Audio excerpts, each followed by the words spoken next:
so much. I don't deserve it. Ronnie. I'm lucky he sticks with me. Running. But Malia, So Dad right called. now we have demos going cash out in breakdown. Why you can't hear her? I couldn't. You was talking. I didn't hear. It's because of the TV. Well, you need to cut the TV down. Go cut the heat on. Please.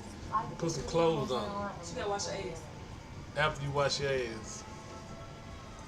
I just think that she was trying to convince herself. I figured she was gonna watch this shit though. This shit. I just figured you would watch it. That's a crazy ass question to ask somebody. Like, Damn. like this just okay to Oh, man, look ask. at her ass. Who wants the shit out of her? I'm right on the corner. We're driving by. You chew. They just drove off. Like They're you going chips down. upstairs. What were they doing? Huh? We drove by and the gentleman was That's what slapping they the in their girl. room. He was slapping her? Yes, and then we stopped. They ran up and down the sidewalk. Can't holler at her when they shit all over. We don't anyway.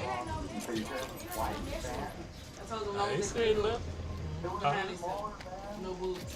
The make was a Ford. Model was Transit. White So I can't listen to your chew big stuff out. Alright, I will let somebody know. Thank you. I'm so sorry. He was so big. I smell you. Ugh. Huh? Ugh. Baby. Oh, see, here the video, the extra video. Police putting him on. This was 21, August 12. When? August 12, 21. I said 21. See, who's that far big behind? I be watching police people arrest people. Hattie Mayo. Police people. Hattie Mayo. She's just crying. Well, we got a call about a male and a female and two of them getting in his vehicle and taking off. I don't have time to defend myself by saying anything. If I pushed her away, she gets really worked up. And when she does, she swings and she had herself in the neck. I pushed her away.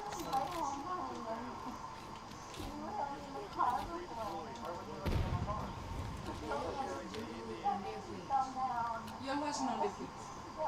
Huh? Yeah, I can't watch it. It's very bad. But y'all should It kept showing up, so I'm like, let me see what this It's is. a documentary.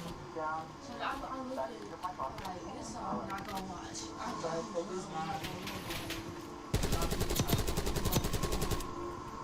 I like stuff like that.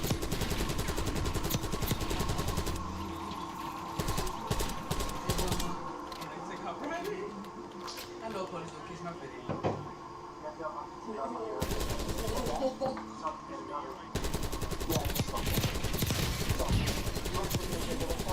Step out of the vehicle, alright?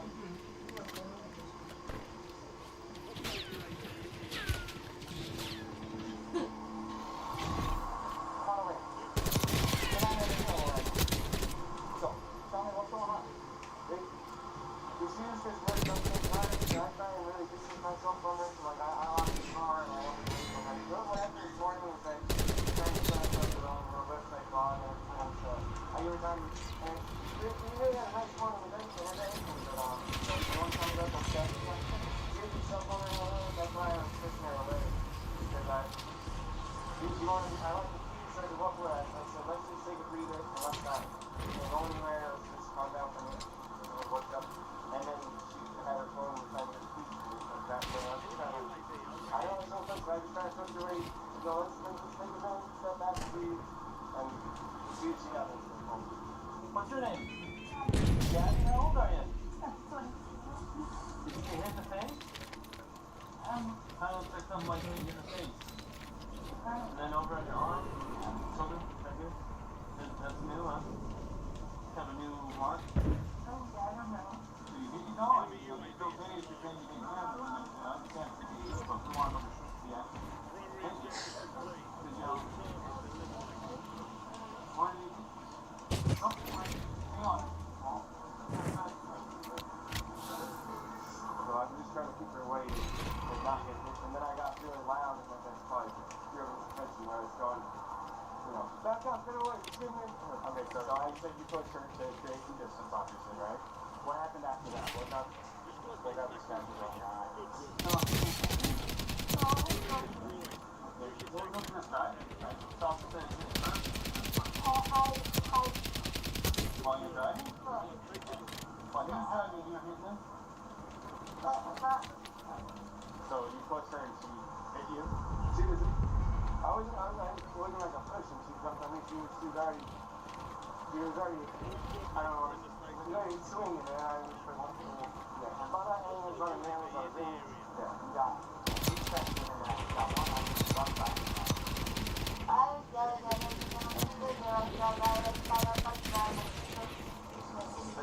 What is it? Is it bruised or tender or anything like that? Okay, I'm fine. I look at it. I hope she doesn't have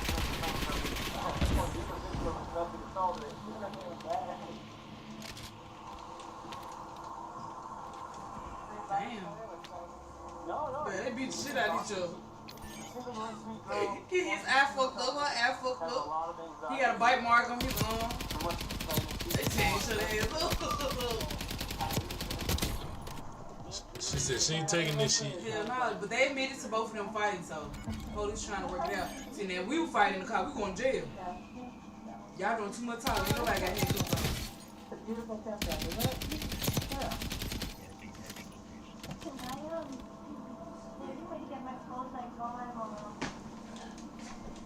I can find out. If you just minute, I'm gonna close. You going to jail by yourself? Okay? Be right back. Who? I bet y'all don't. Abby called me crying and upset. You said what, bro? I said, I bet you go with me, baby. We sitting right together. No, I ain't. I asked her what Somebody got to happened. be with the kid. I ain't She going. said, Brian and I can't go either. I'm snitching. I was like, for what? She said, oh my god, it was just stupid. Bitch ass nigga, Kind of you brushed know me. everything off. That's what you gonna say? Huh? That's what you gonna say? That's what you gonna say. I ain't gonna snitch. I said I'm gonna be the one who snitching. You gonna say, bitch ass nigga, you snitch on me. Oh, he said bitch that nigga was snitching. Oh, when I get out, I'm telling you what it's up for sure. You gonna come get me? If I'm a bitch ass nigga now, You gonna leave me down there, baby? you can't be calling me no bitch How you ass gonna come nigga. get me? You gonna leave me down there, man? No business. Bitch ass nigga. Look at him, he in there hollering another. Lamar, I ain't gonna do nothing coming there with all y'all.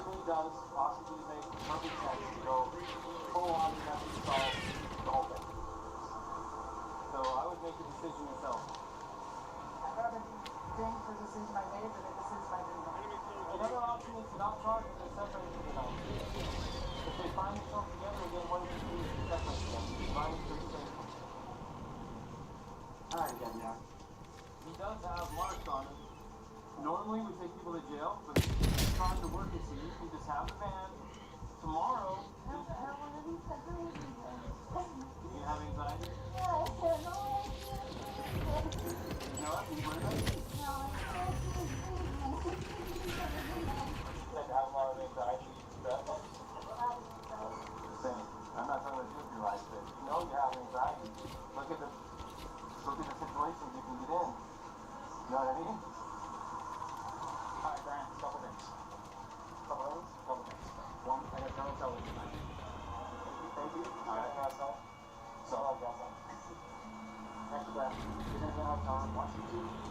Probably going to be months since after that, since I've been on the last small condition and watch TV. Or with she's crashing on her bed and stuff like that. All that stuff that I do with my wife is okay. So, I usually go through this.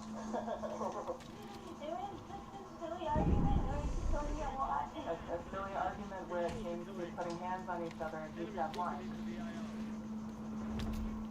silly arguments involve hurting each other. I know you didn't, that wasn't the intention, but silly arguments didn't go that far. You'll just go stand over here and try to stick up real quick. They're out of there. Don't text each other tonight. He wants to pass on the same message you passed to him. Really looking forward to talking to you again, but I told him and you, unless there's earth-shattering emergency news, don't text tonight, okay? Even with the good night, he's saying good night now. He's saying he loves you now, and he gets you now tomorrow morning, okay? He's going to go to the hotel. I'm going to give you the keys to the van. Michael, go home. Alright? Also, something I want you to know. Here, stand over here real fast for me. If you go over to the market, something like that, place where you can shower, de-stress a little bit, alright? Well, you didn't have today, happened yesterday, so I think that's my wife wanders when she gets stressed out, but go take a shower, relax, take some time to yourself, like I said, don't text each other tonight. Maybe tomorrow morning after that, I open up. Okay? You have a good night, okay?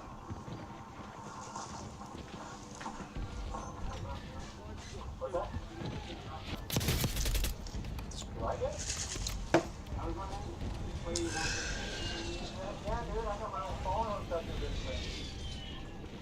Yeah, I just want to make sure you have room to get out. Okay. Yeah, you're welcome. Get in the tub, run.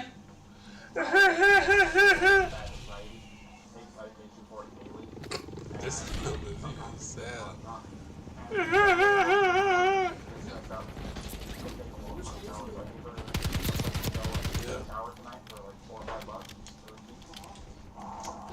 I already got to in the shower.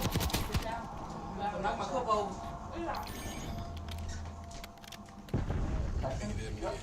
This is Brian Monday.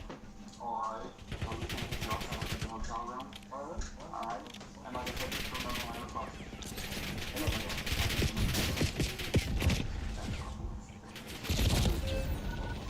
Just for everything. No problem. It's nice and easy. Have a good one.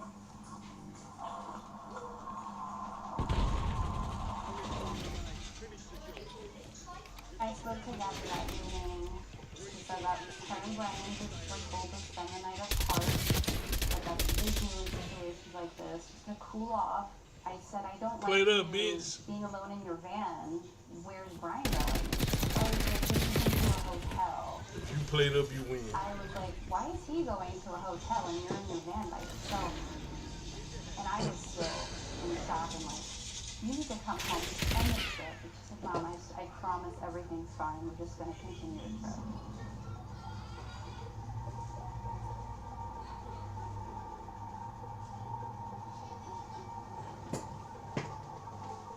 Hey, baby.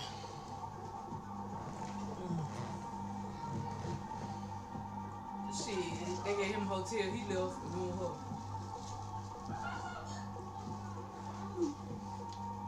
On August 22nd, I got a text from Gabby. And I called her. She and Brian had gotten in an argument. I feel like the phone call was a cry for help. I think he was wanting to get away, but he didn't know how to do it. I think that he wasn't sure of what he would do or what he would do.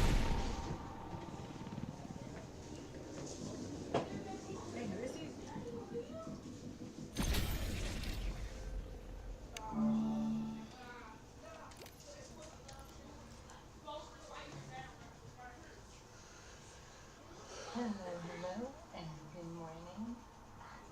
It is really nice and sunny today. It's only 10 o'clock in the morning, but it rained all afternoon yesterday.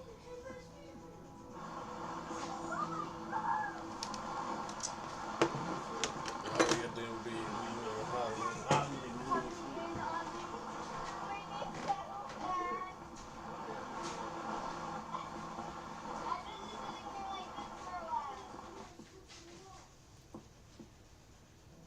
Me and Brian got up and got ready, made the bed in the tent, set up. Brian's stretching, doing some morning yoga. He ate breakfast already, but I am about to come in the van and make some yogurt.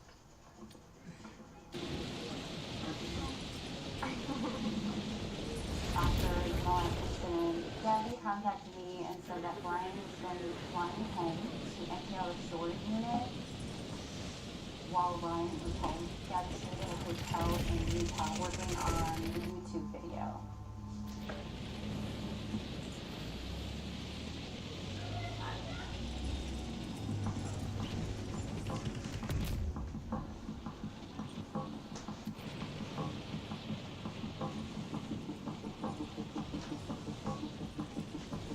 This shit in the dirty clothes.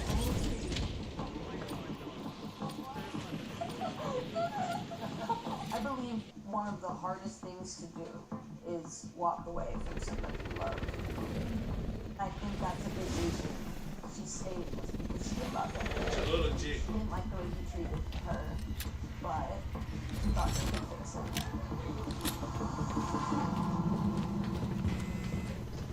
Cut the light off and lay down.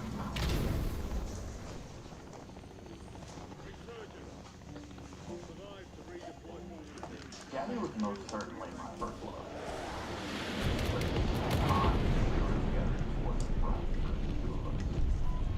We dated 2 years before she dated Brian.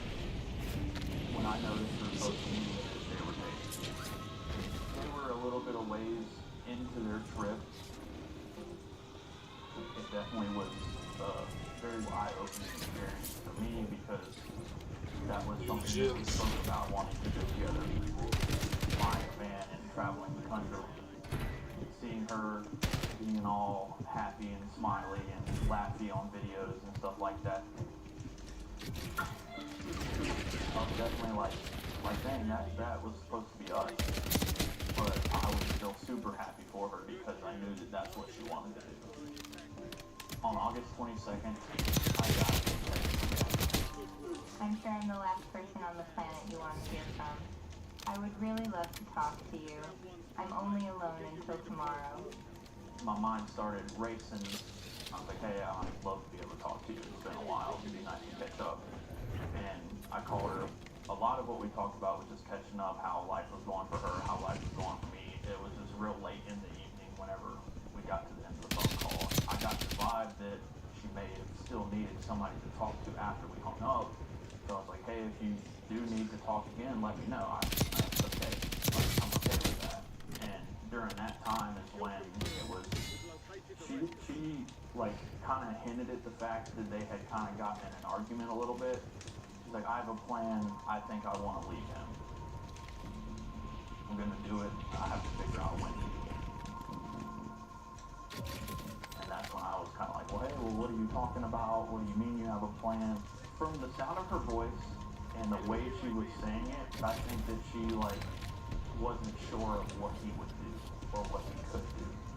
I think she was wanting to get away, but just didn't know how to do it.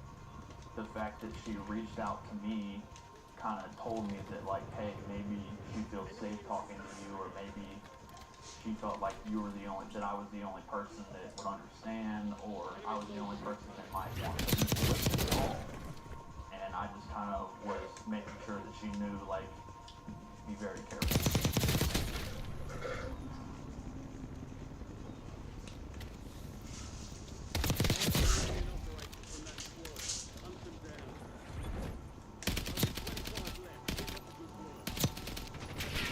On August 27th, a few days after our phone call, Gabby Snapchatted me, hey, I'm in Jackson Hole, and it reminded me of you.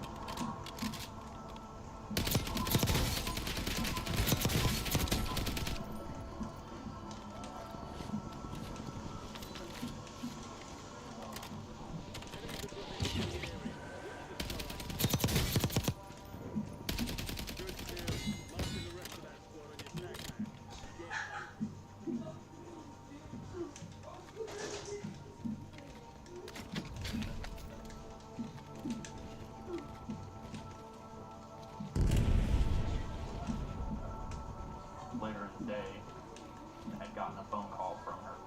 I was at work and was unable to answer it.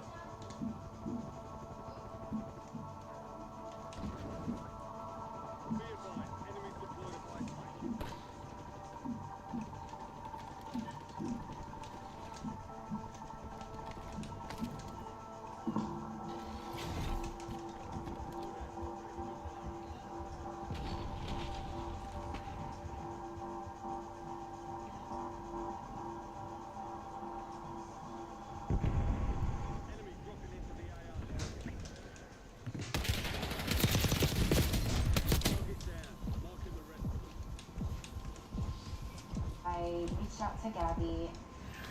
I asked her how her and Brian were doing.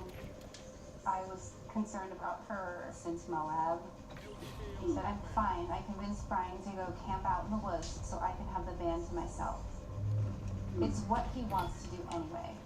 I don't care. He said I could have the van if I paid him. I said, are you guys breaking up? Gabby said, no. I just said I could make more money as a solo female van lifer. I'm driving to a campsite now.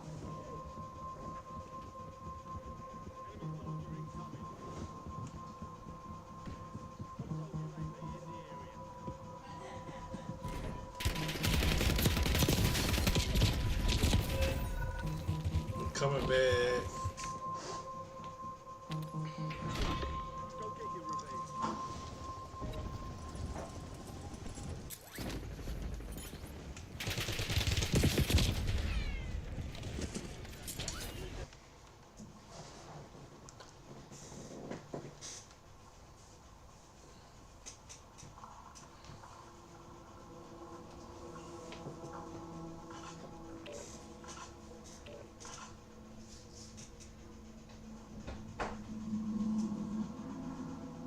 August 29, I had gone fly fishing and I wanted to attend a church service.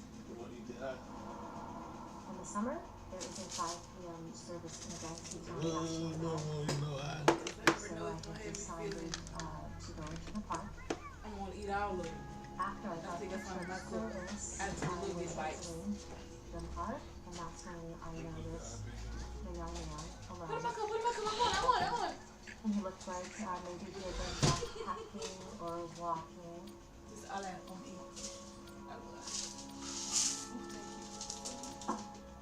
When he got in the car, he Lamar, had come asked here. if I would take him to Jackson. I said, I'm not going that way, I'm going north. He said, well, can you at least take me down to Spread Creek's campsite? My fiance is They have close food. I'll take you down that far. I was maybe a 10-minute drive. His energy Put was one came in the refrigerator. About his late 20s.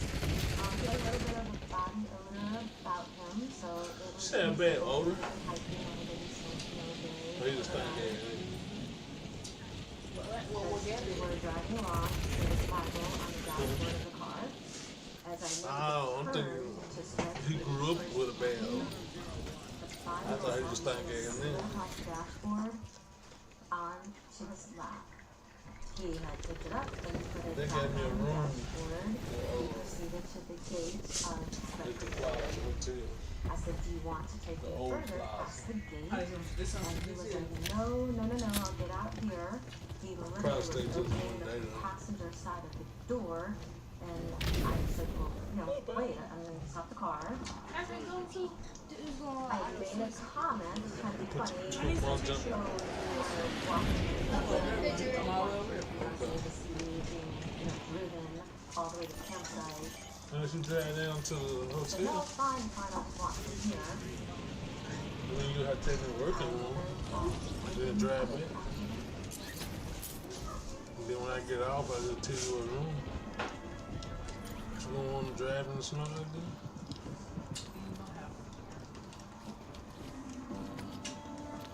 On August 30th, I received a text from Becky's phone, and it said, can you help Stan? I just keep getting Well, his which one we do? voicemails and missed calls. My phone doesn't even ring. There's no service. But the thing that stuck out to me about that text was it said Stan. This one you gotta worry about them Stan's grandpa. If she for referred to as if for grandpa. when they gonna I just thought close school. maybe Brian was texting it because she was driving. This one got rid back if for when they close school. I did not get a hold of Gabby. September 1st, I texted, hey, how's it going? Going to bed, wanted to say hi. September 2nd, I said hi.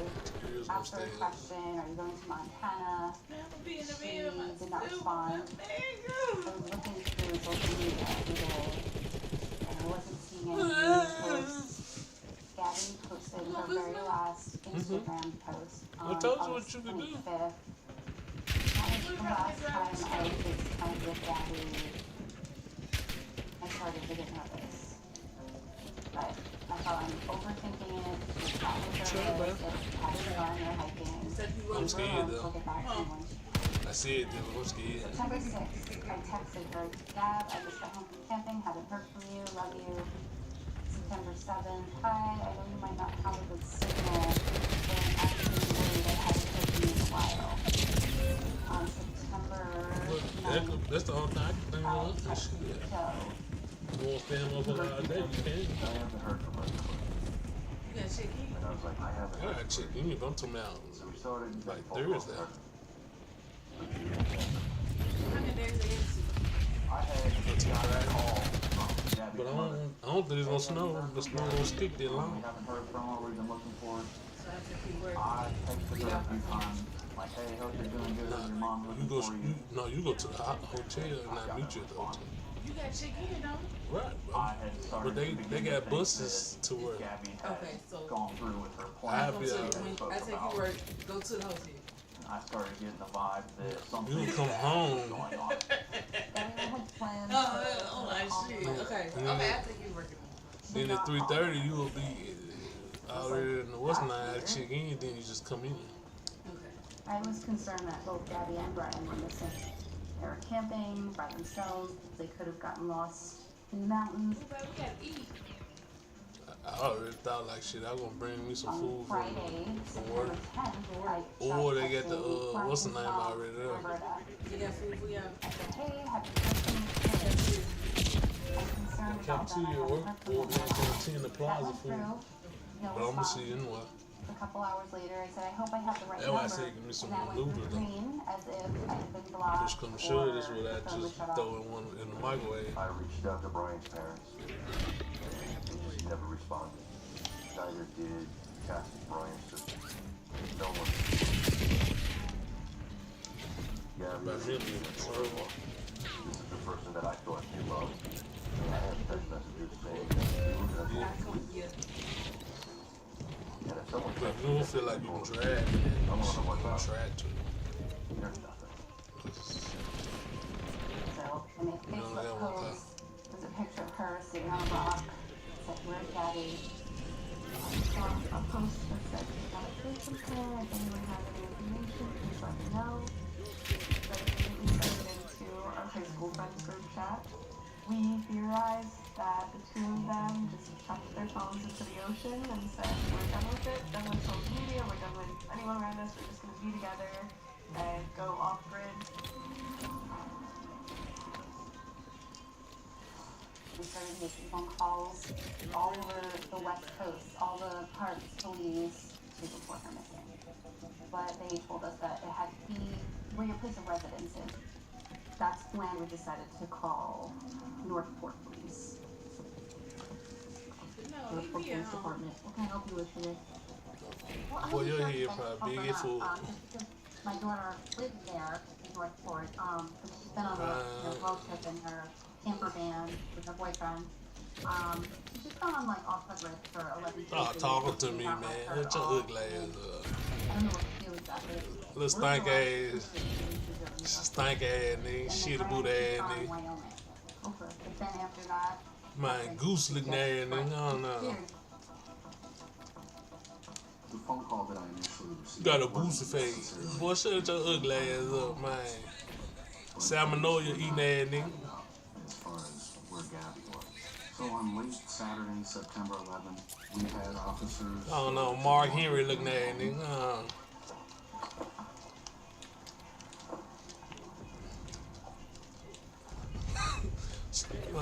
SpongeBob body ass nigga going on, man. R. Kelly living ass nigga going on, man. Hi, yes, sir. I apologize for bothering you. I have to detect Little baby lips having ass nigga going on. Shut up. You don't want to talk to us? Okay, she's on the phone. You don't want to talk to her now? Oh, man. Okay, when was the last time you saw Brian and Gabriel? Brian's here? Boy, hell now. And that's all you're saying? What? You my little girl, nigga. Okay. Whose number? The attorney's number? Okay, I would like that. Please, like, give it to the detective. Thank you. Okay. And just to let the detective know, is this her vehicle? Her van? Oh, it's both of them? Okay. Alright, thank you. Appreciate it.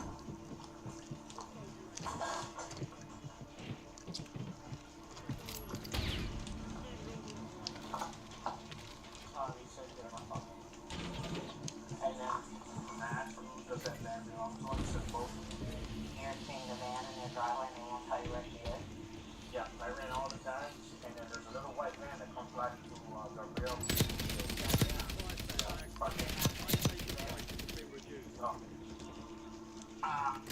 Now he ran. She called me back and said, I'll bring it home. Told me they got into a fight. He left her in a hotel and he flew back. I don't know what's going on, but and you won't answer any of my phone calls. I'm trying to get a little. What are they hiding? Maybe not hire supervisors too. I don't know how it works. Yes, I will. I'm going to fess with the lady. I'm going to get off the phone. Come out that building and let me holler at you.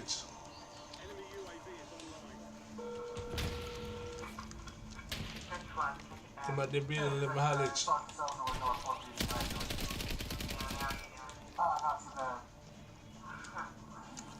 What's going on tonight with Gabriel or Gabrielle? It's Gabrielle. Okay. So, he was reporting to me who live up here on Long Island. Okay. I mean, just because she's not contacting them, I mean, as an adult, just because somebody's refusing to talk to You us, don't find out what's going on I do find it suspicious, but well, that's New York. I mean, this is Southwest Florida. I wouldn't even have been able to take the missing report. Hey, how you doing? I'm gonna be on with my Come here. Come here, holler at you. problem up here that the person is fully listed at the house. If you cooperate, that's probably hold on. Hey, Sergeant Alvarez, Sergeant Selden with Norfolk PD. How are you? How are you? We're getting little to no cooperation from the boyfriend's parents at the house. Here's what I'm just gonna lay it out. What are you looking for us to do here at this point?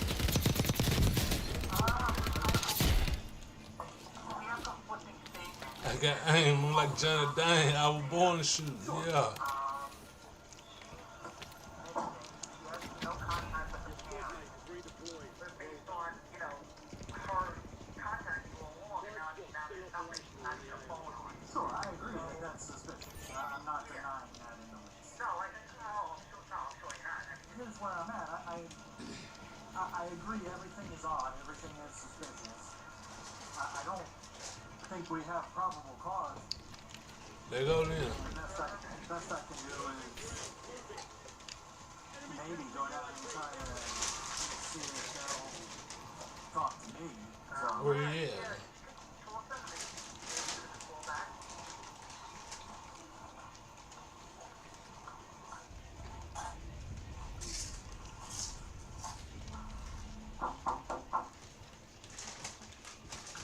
Police department. Hey, look, I hate to bother you. I know you've already said you don't want to, but do you guys know anything that would let the parents of these and go from there?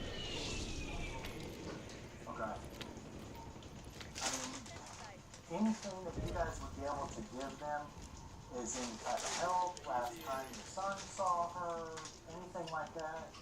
Am I able to talk to your son? The other officer said that. I mean, as a parent, you wouldn't want to know where it happened with yours?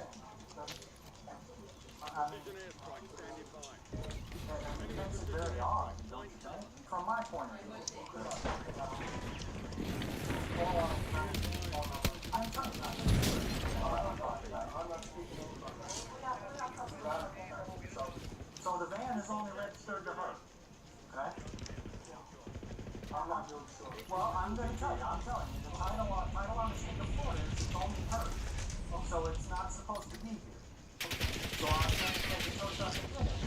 Car in the way? Okay.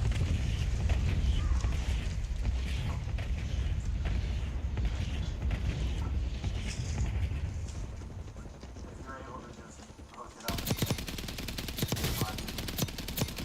Can you do anything in the phone? Yeah.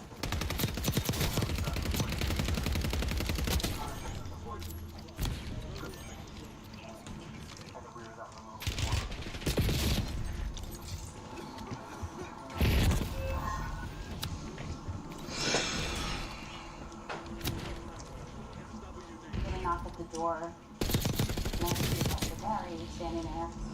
She said I have to go to the house. John got used to lawa for it.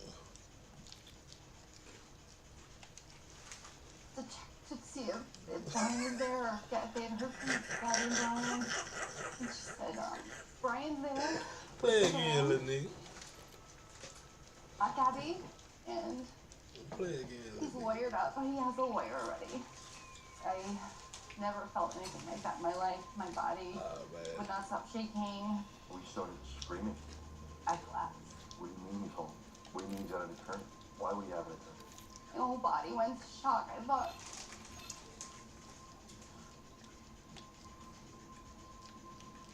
I knew something bad happened. You the nigga fun. We needed to do what we could, and that's get as many eyes on Gabby's face as possible. We started making the poster. We just handed them out wherever we could. Called every missing person site we could find, emailed every news studio we could, and I flew to Florida right away.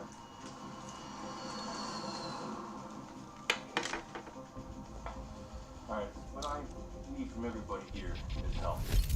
Because the goal is still not met. And that goal is to bring Gabby home. Alright? I'm asking for help from everybody. You know he did some stuff. I'm asking for help. Why the fuck you don't want to talk to the police? You don't want to talk to nobody. Your parents got to talk for you, and you got a lawyer.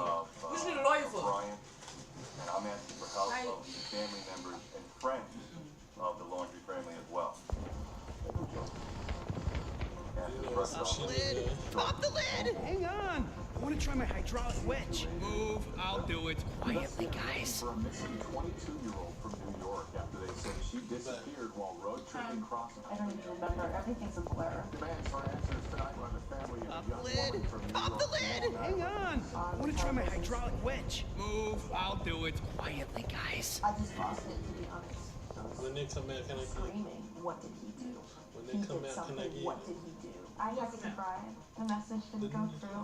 Well, detectives have recovered the Nah, van it's only on cars here, but There's can still I buy no one? knowledge of authorities about her whereabouts. Disappearing while traveling cross country with her fiance. He returned home to Florida without her. We don't know what he told his parents, right?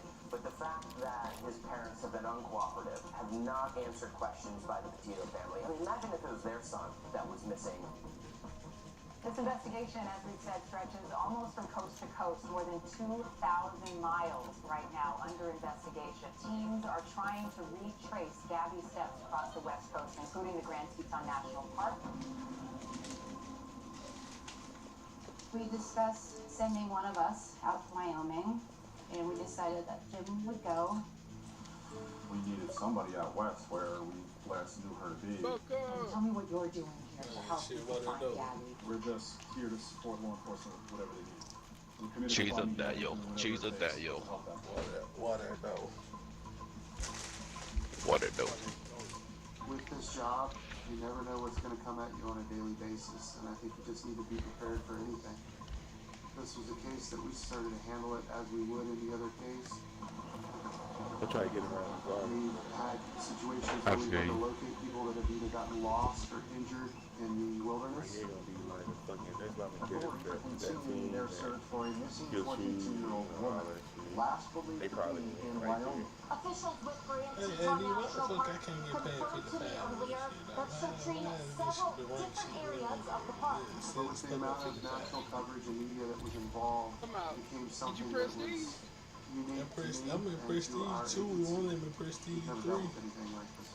I'm hoping whoever she is that. I finished Prestige 2. What we did was try to assure Jim and his family that we were going to throw all available resources at this case and do what we could to bring it to rescue. My first conversation with the FBI agent was a request that we could certainly use your help. My final call was really telling him to get his ass up here to Jackson because the whole world was now focusing on this location and this is going to be a big deal. I received a call from Teton County Sheriff Matt Carr. I think after you get past certain prestige, that's when we're able to bring the FBI up to Jackson and begin working collaboratively from there. We were told that the last true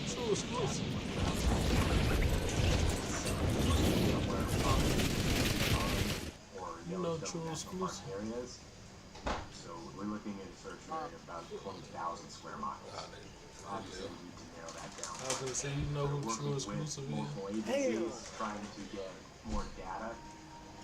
They're so weird. From getting cell phone to help us determine the last general area where she was from. It showed that really just out of the city. up towards the Spread Creek camping area in the Bridger The back of who True Exclusive is?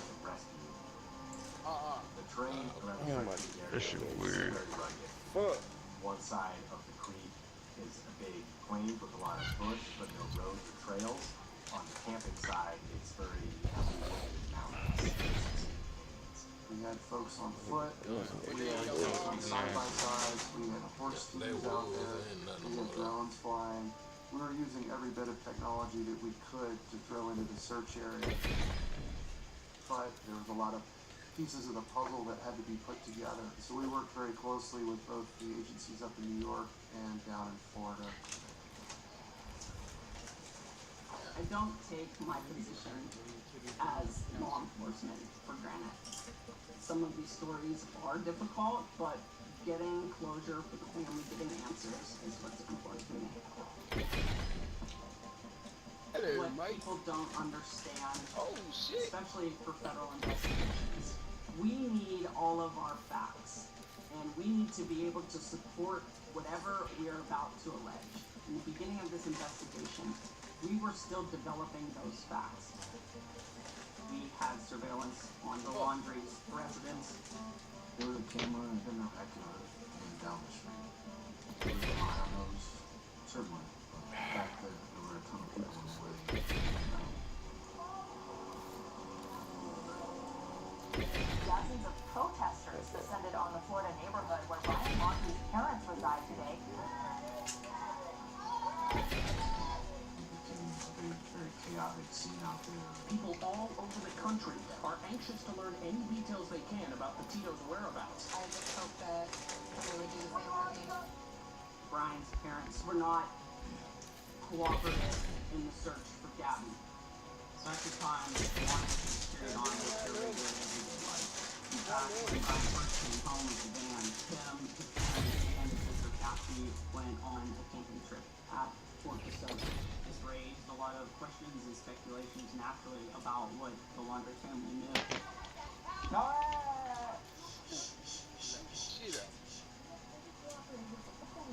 Since September 11th when they called. We were at Fort DeSoto on the 6th. We got there at around 2 o'clock and we left around 8 because the kids had school the next day. On the 6th? On the 6th. We only stayed for about 6 hours. Who was there? My mom, my dad, and my brother. Did Brian say anything about Gabby? Nothing came up. We are just as upset, frustrated, and heartbroken. Bitch, you motherfucking loud. I'm losing my parents and my brother and my children's aunt and the people just come on top of this. And you're not helping. Why your parents? Why you're talking about Christmas? Why aren't they talking to you guys? I knew. I would say. I don't know. Do you think they're involved, your parents? I don't know. You don't know. Hey, Black You're Ray, not you involved? found that head. I've been finding everything out with the news like everybody else. You come out the master Thank you, blade? Cassie, for your time. Huh? You have a good day. Come out the master blade? Yeah. Yeah, I had a bottle, my cousin had a bottle of a couple weeks ago. I might have to see if they got some, but I'm gonna have to see. That big tonight in Utah, When in the glimpse of when I go to 22-year-old Gabby for the Petito wine. and her boyfriend, Brian Laundrie. That's a body cam video that shows the moments after police were called. That video is out. Here it is. It's gonna follow a little bit. What's going on? Let me know how much I need to, how much I owe you. The Moab video comes out and brings Brian and Gabby to life.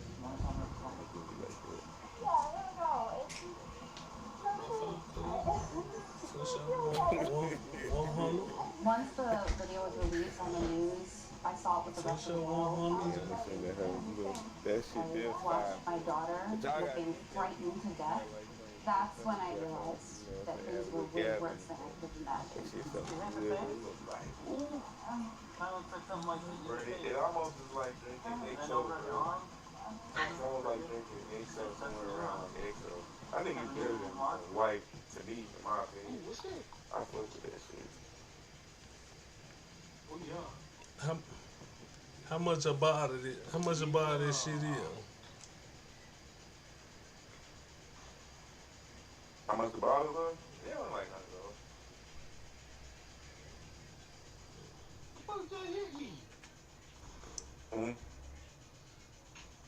$100. Well, just let me know so I can send you the address to send that motherfucker, cool? I guess. For the show. Actually, I want to see if he got a bottle for his weekend. I need to go get two. That's the dude.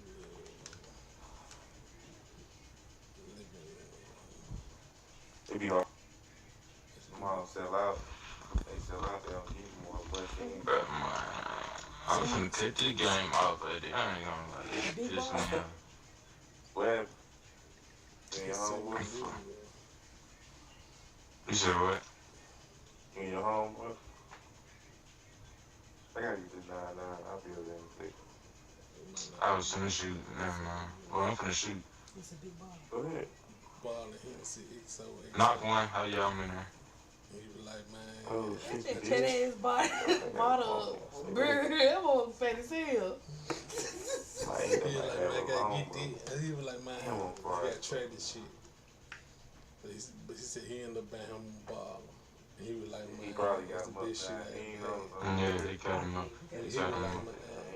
I was like, man, if you found some, he was like, nah, I ain't found no more, but when I found it, he said, I'm gonna send you a ball. And I said, let me know so I can send you the money. He was like, man, don't do me like this. He said, you don't owe me nothing, I'm just gonna send it to you. This shit going on. This dude who house to the Phoenix. Him and Will. I don't know, bro. Will in Cali. He's still in Phoenix. Now, he was in Phoenix at the time, but he moved back. But now, Give me killed for this shit. Some guy was slapping his girlfriend. What were they doing? Bro, I'm getting killed for this shit. Cause he did that little ass fucking portal, bro. Never seen Gabby that distraught before. She never told me about their fight in Moab. I've seen her that upset before. That's a dangerous little area right there. I'm fine. I don't get it. I hope you guys have to make some friends that week. To see the distress my daughter was in, and then laughing and joking around. Yeah, you know what she's talking? It's crazy. So I just got off the phone with one of those two businesses, talking like Steve, the primary aggressor. I could not believe that she was being treated as an aggressor. It's just chilling to watch that. When I saw that body cam footage, I knew that something wasn't right. Why the hell were they questioning her? You expect that they're going to be there to help, that they're going to be there to try to figure the situation out, do the right thing, and the right thing was not done that day. He told the cops he had no money for a hotel, so they sent him to one that was a domestic violence survivor hotel. The world got to see the dark side, the reality of her life, and what comes behind those closed doors. Are you serious, bro? Fuck Out of here, man.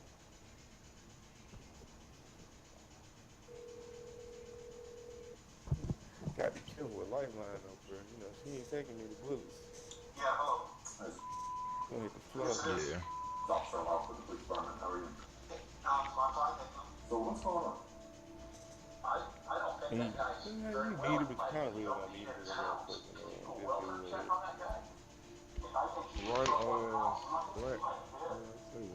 On September 17th, we got a tip from a caller that something was going on inside of the laundry residence. We went to the house to investigate. That's when the laundry informed us that Brian's not in the house. They wanted to report Brian missing, and they hadn't seen him for days. So the laundry family asked police to come to the home. That is accurate. They are now claiming that they have not seen their son since Tuesday. Family said he's been missing for days. What the fuck is going on? That nigga there different. How the hell did the FBI and the Northport police let this kid slip out of the house? We were. And then she gonna run. We're taking the visit. And Brian was missing while on the air. I don't know, man. I'm still trying to figure out how to work this. Tuesday. I was thrown on the screen to do an interview.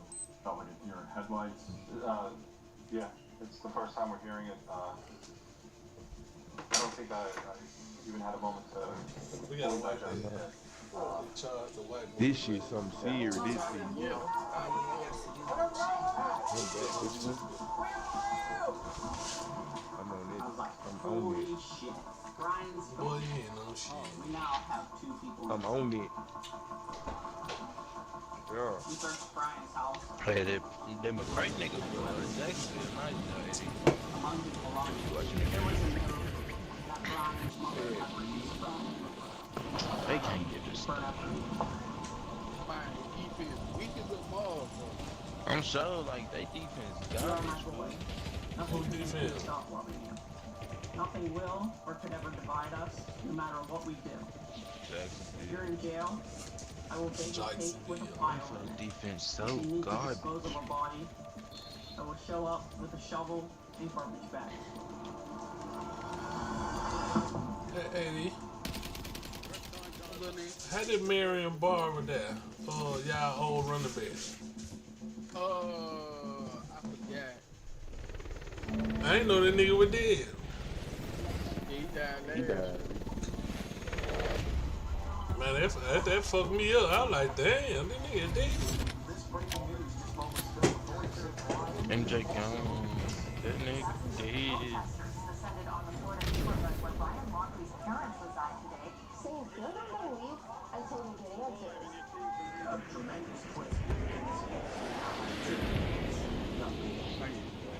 My first reaction when I saw that Brian was missing was like, no, he's not. Who? Brian? Nobody knows what he is. Not police, not FBI. Parents say they don't know either. Experts have been asking, is this someone who seems like they would take their own life, or is Okay, this so it more has like Like, bro, who would what? take off? Has No need for that nigga say that in there. And the one person that was with her. okay, so it has school been. It's turning from Gabby to Brian. Uh, I sure did. I just went to MJW today to take my test to get in there, and then they gonna pay for school. So I'm trying to go back next semester. Okay, what's up? Shit, MJW be a good start.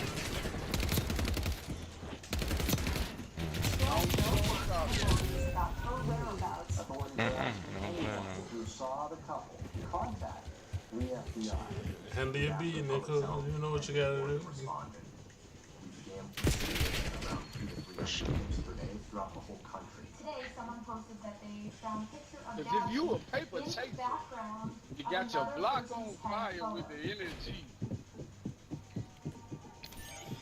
Raining it, until the morning you rise, you know what it is. A girl named Miranda. Big My name's Miranda Baker, and on August Man, you don't know 29th, about that, my man. boyfriend and I picked up Brian at Grand Teton National Park. I'm hoping this can help someone identify him because I saw him from TikTok. I was thinking to myself, that sounds like the You're a person young that nigga, I man. You don't know picked up. about that, man. So I immediately called the Teton County Sheriff. The same age, Boy, hell nah. The last known location of the van Wow, was you- a critical piece of 34, puzzle for us bro. narrowing down our search area. You graduated what? I feel Oh, like nah. it was like the second week of September is when Yeah, we we the started same age. hearing something about that. Shit, no. Social media, it was everywhere. Both been now. And we were paying attention to the timeline. The FBI What week you graduated? the 21st through the 24th. And so 16. we weren't even And what you you 32, right?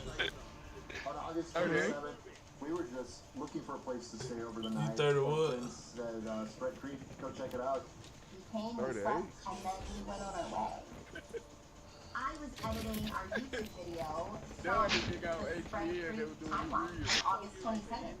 And I was sitting next to my phone, and I got this notification Right, well, like from one of our 25, RV man. friends, and they said, fucked Red, up. White, and Bethune, check any footage you have. The timeline So I said, Don was teaching a Red class. National Park Service post. He's been there for so And long. it said August 27th or 28th, all the color and blood and light drained from my body.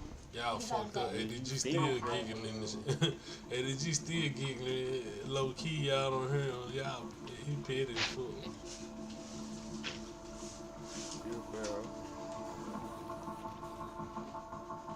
And you.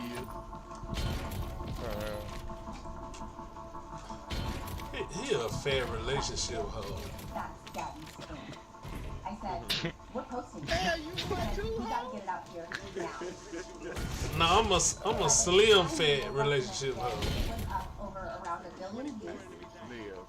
I almost jumped out of my seat. There's the van. We got it.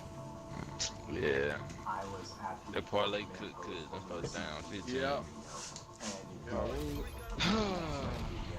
Fucking We gotta go hit that, you know, look at the video and see that the trees lined up and the marks on the ground. Hey, Tari said simulated Tell Thomas God. That time in campus, it was On the second day of our search, we were focusing Yeah, been on the bottom Grand near Bill the lately. area where they were last known in camp. They must be getting their head cooked on that. Horseback is a really good way to Who search that cool? those areas. So we had a horse Oh yeah, for sure. They been getting the egg cooked. It's changed now. It's a different egg whooping for them.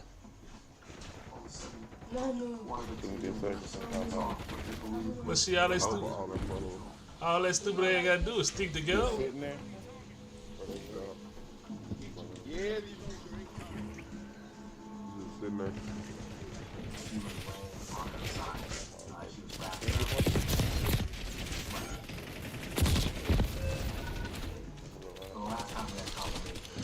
What's up, be on the motherfucker that run around that hoe with no plan? No, they just be playing that hoe with no plan.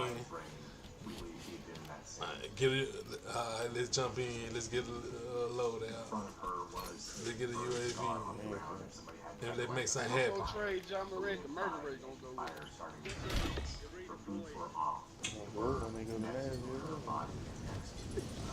Well, who going to Nashville? The green. Oh, yeah. Well, it's about 10 years from now, though. It kind of makes sense. That's gonna be 10 years from now. They just signed another 10 years.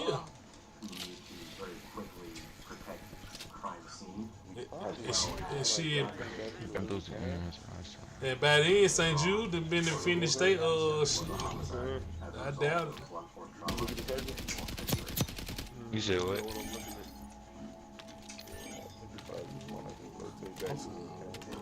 I'm finna restart all this shit. We were all hoping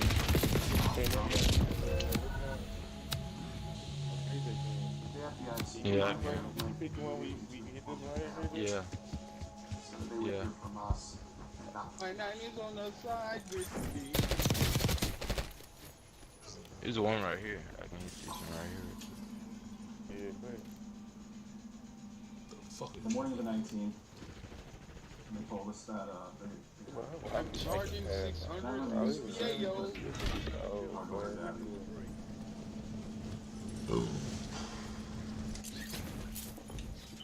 So they come and actually come right. Are you sure? You sure? Because I have to make this call. I'm gonna show you this.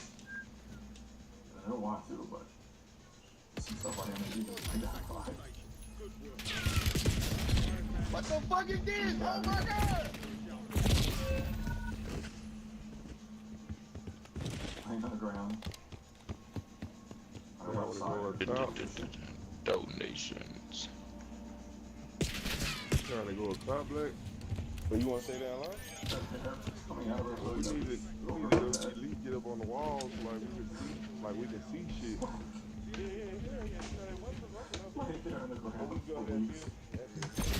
I got you. I'm coming up. You right. Yeah, see where the cycle moves. Yeah. We got this window over here. We're going to be able to see everything. I'm going to put my old at the top of the stairs. We just got to watch the other window. I'm going to watch that other window over there just to make sure. And you probably won't come up because I'm going to draw my old up there. On the phone, Tara in a conference call and tell them from 2,000 miles away that our daughter was dead. It was the worst phone call I've ever made in my life. And that bitch killed himself. It's gonna be tough. I remember on They told his part, yeah, he killed himself. I got a phone call. We're here though. Why they ain't saying kill? He killed. Why he killed? Cause the mama left a note. If you needed, she left a long note telling him, you know what I'm saying, no matter what happened, that she'll still love him. If he needs to dispose of a body, she'll be there with a shovel and all type of shit. Told me. I'm trying to figure that like the mama more than that for her. Cause she knew that she knew the girl. Oh shit! I'm not going. I'm not going. I'm sure she was scared. And anytime she was scared, she would call me or Jim. You know, you would. Right there. Right down. I don't know who she called out for. He couldn't kill the man. Up in the back sliding door. Kids were sitting outside during the phone call. Because I wanted to be the one to tell my kids. It was the worst feeling I ever felt. I definitely broke down. Really hard. If I don't honestly know it's still They had me. That was the first time I saw the girl. I heard them around, bro. They knew their sister was never coming home. Damn, you knocked two of them motherfuckers. The lifeline got them up. Yeah. Text message from a reporter. How?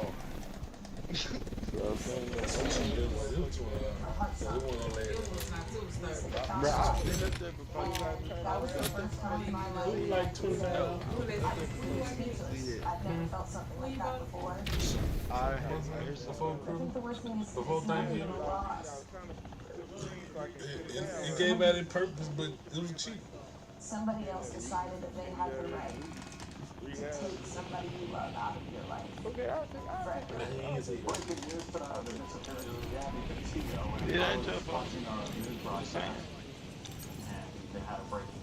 I mean, this ain't totally broke for this game. And it's gonna piss me off. I shouldn't have taken it down first. Did Dad send you? She reached out to him. She told him she was finna leave me. They can let you reload. I was like, oh. That ain't what you do. If you're gonna leave, just leave. It ain't easy. But if she not already put in her head, she gonna leave, this means you leave. You don't wait. I ain't used my boy like that. This is my first game. I ain't used my smart first. Especially when you had We now have to start shifting our focus to who is the suspect and how do we start building the possibly picture. Fuck, man, I'm gonna wait about a couple months. Boo, boo, boo. No. Especially if you ain't got the funds or know that nothing. on August 27th, around 1 o'clock, You don't work like Brian I know to leave.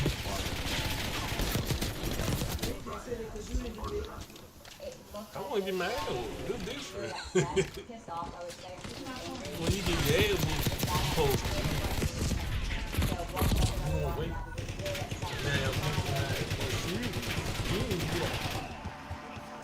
But if you get your ass beat. on the 27th, I think back on the fact that maybe if I did answer that Yes, phone you call, leave. I could Immediately. have helped, or there could have been a different outcome. After that, they went to the Whole Foods where they were seen on camera. Now, if you whooping his ass, it's different. Once they leave the Whole Foods, they drive up. Call me when they need to start beating your ass. Don't call me when they start beating your ass.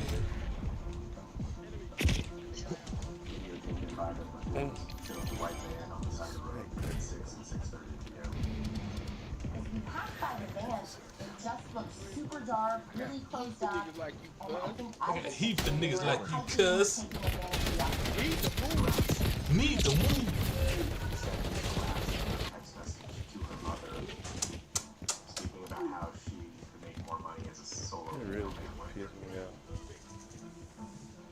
We were able to My look back blue and kiss look at a at little her old with. usage of her computer. Around 8:30, she was moving computer files around on her hard drive. We believe that she was alive during that time because the files. You want a nigga with 2 strikes to go to jail for life, motherfucker. Deal with him before I kill him. Deal with him before I kill him. Deal with him before I kill him. We were able to look back and look at all the Jody, you got your own life. and at that point, there was no more. Jody.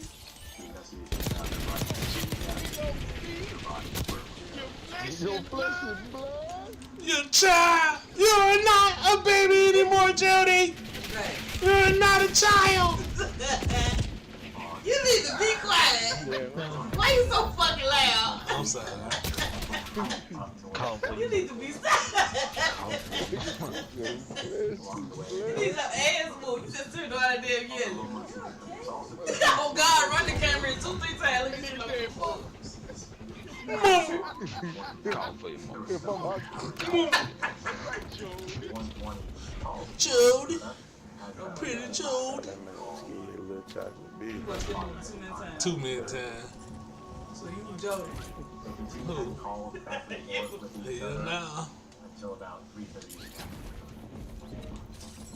I would have been friend. From the phone company show that That's right. Call for your mama. text messages are being sent. The chocolate bitch.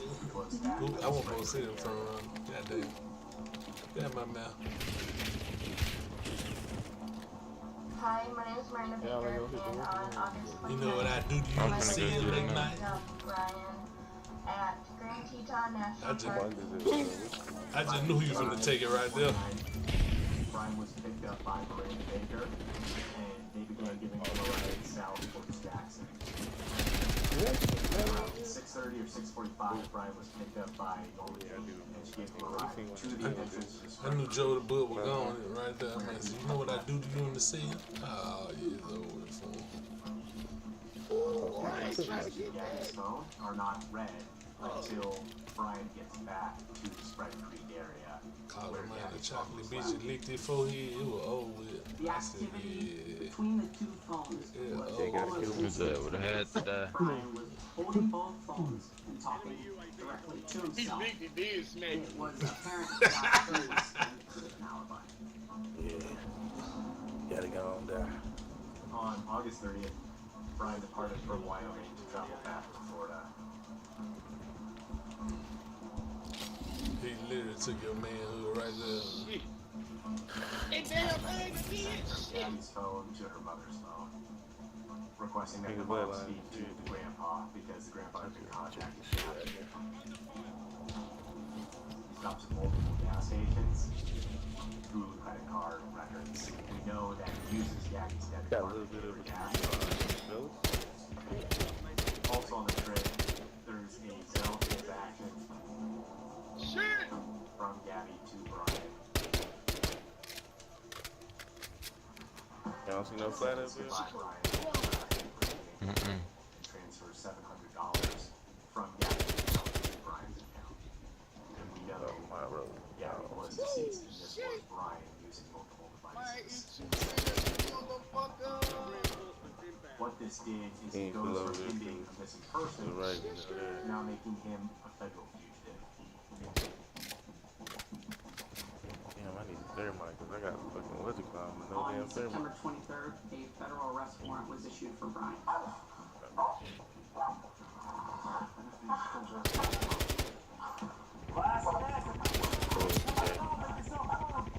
Breaking news, authorities just issued an arrest warrant for Brian Laundrie. The FBI is asking the public for help in finding him. We had over 4,000 tips generated just to the FBI alone. Shit.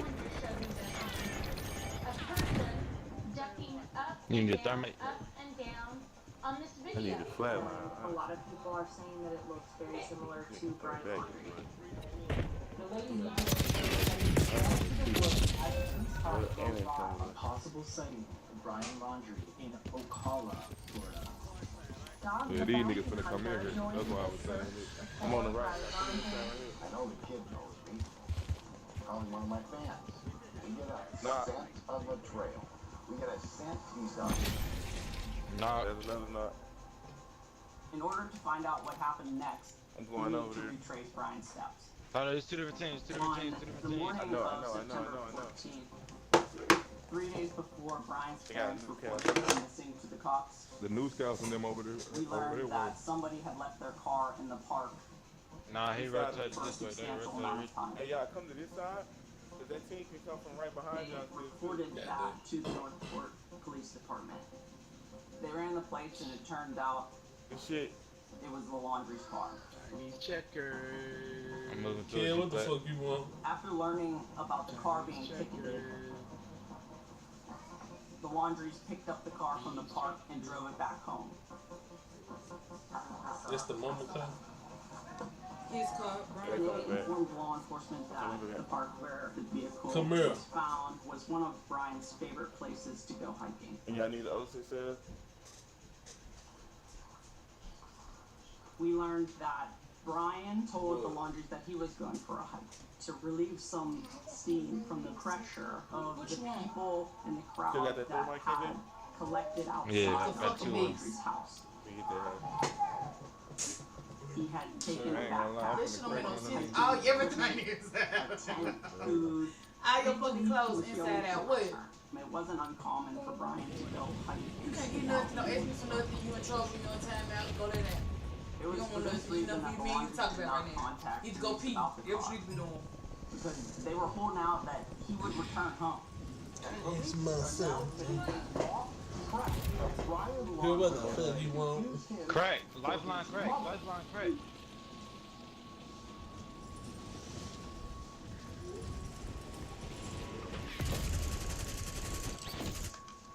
Damn, bro. Who you get knocked out done? The two niggas that ran back out the door. One hid and he was hiding. On September 18th, they began a search for Brian in the park where he was found. It was not an easy search. My Sorry. I'm doing it essentially down if you created got a one pen. giant park. It's approximately 40 square miles, so over 20,000 acres.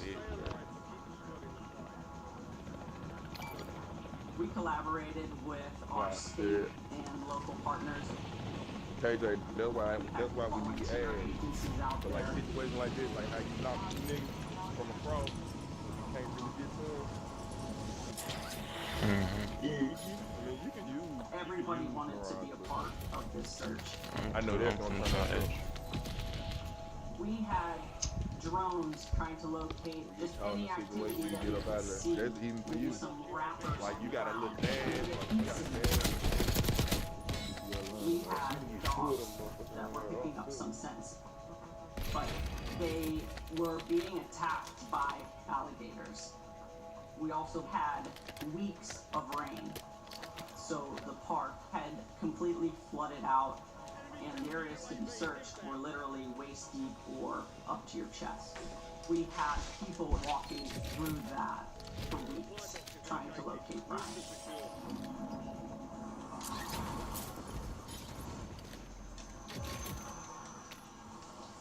On October 20th, the park managers opened the park to the public. It had been closed because of the flooding. We were informed that the laundries were going to go to the park as soon as it opened to try to locate Brian. Law enforcement also went out there.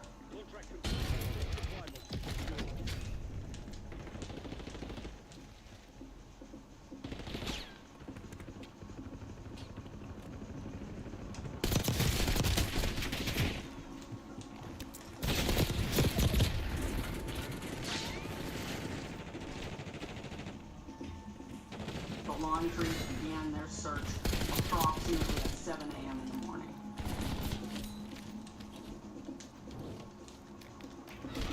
They knew where their son liked to hike. They knew where he liked to camp out there. There was so much tension in the air. They did not emote.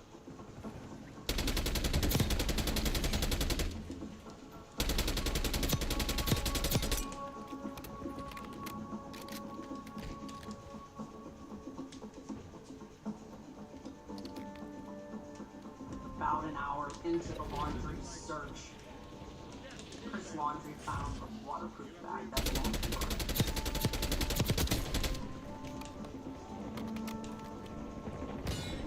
45 minutes after that, Brian's remains were located. It was approximately a mile from where he had parked his car. His belongings were still there.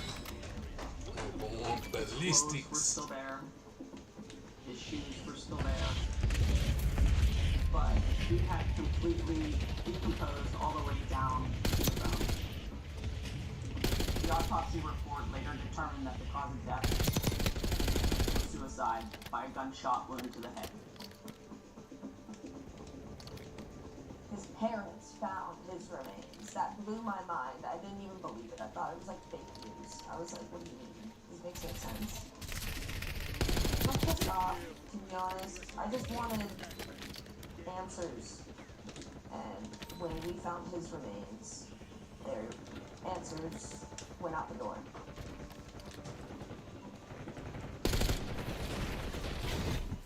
I know you have a lot of questions, but we don't have all the answers yet.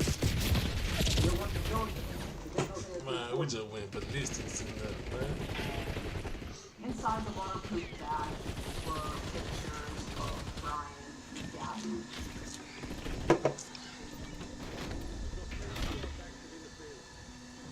There was also a waterproof notebook that Brian had written in. He wrote multiple letters to his family, mostly to say that he loved them and to say goodbye to them. There was a story in there leading up to what happened to Gabby.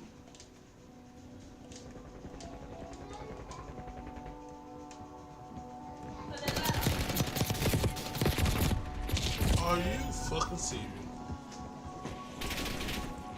Ain't no way, boy. Ain't no way, boy. Ain't no fucking way, boy.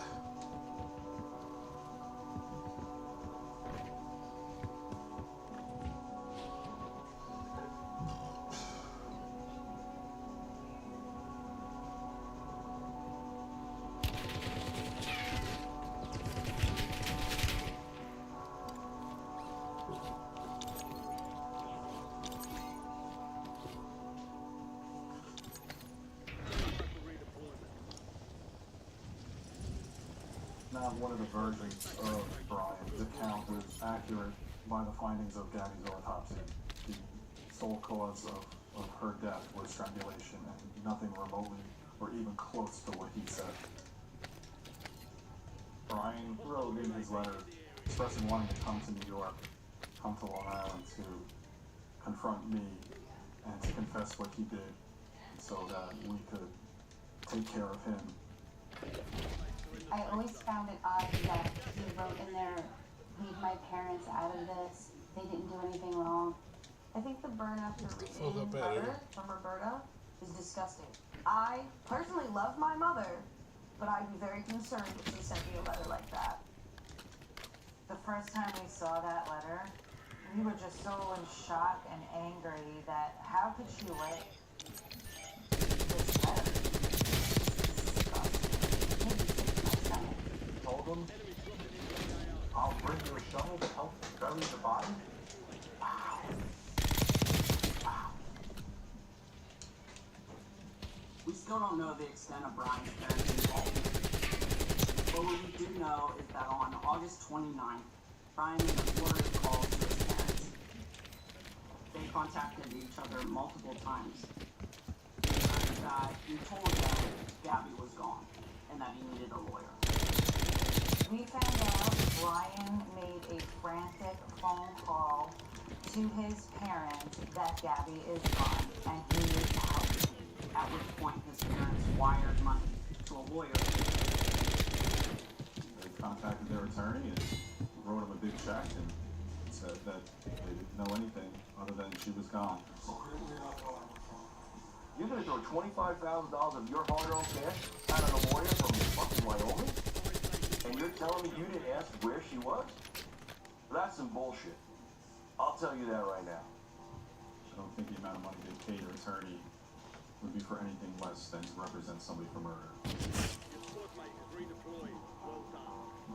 To you at that point, you weren't ever gonna get remotely close to the answer that they were told before. Because the only two people that truly knew what happened are now both gone.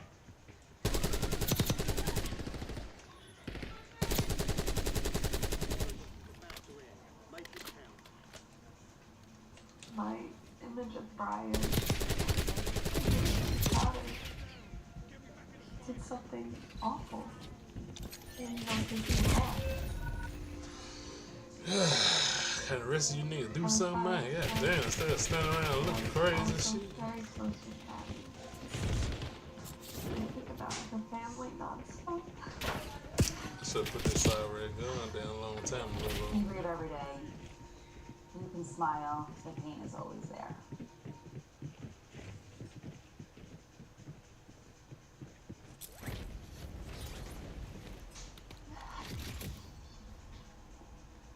Who told us? Should have told.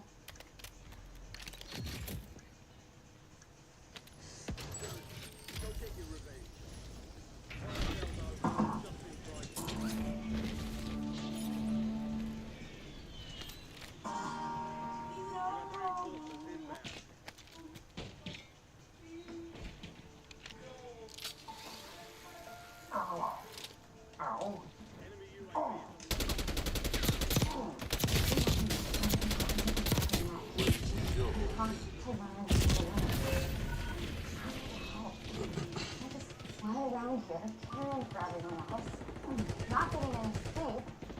He literally crossed. Oh, I'm not a child, Maggie. Stop scolding me. The last person I settled into this house was a child. My mom, the better part of my life. Dr. Von Townsend insisted I'm so sick of champagne. they need to take care of themselves, so I don't know how to care for the child. This is new for me. I'm missing it all. Scared me too. In baseball, you learn to play hurt. Push through the pain. And I carried that into my adult relationship. Once I got my hand on a candle burner. And Vicky dropped me off at the ER. On our way to a wine tasting. But the problem with playing hurt is that you're not gonna completely heal. You don't get stronger. You're tired. And I never want to just get by with you. I want to be vulnerable enough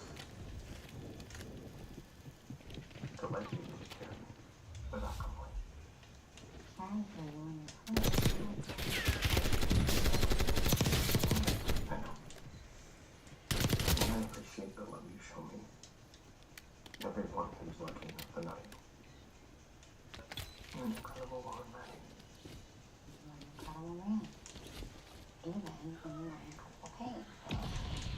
I mean, when you're in pain.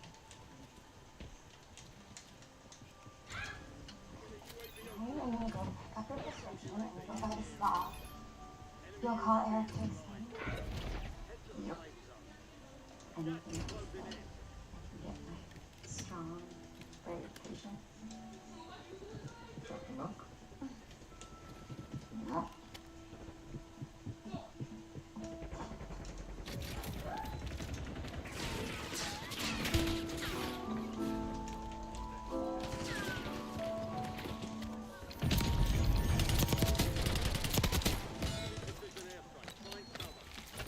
Have I told you how much I appreciate it? I believe so. Because I don't want to sound critical, but surely you have others. I suppose we have been a bit preoccupied. I'll swing by home and pack a few things in the bag. And leave a few things. Alright, clearly. I will clear the floor for you. The nightstand. A kitchen cabinet.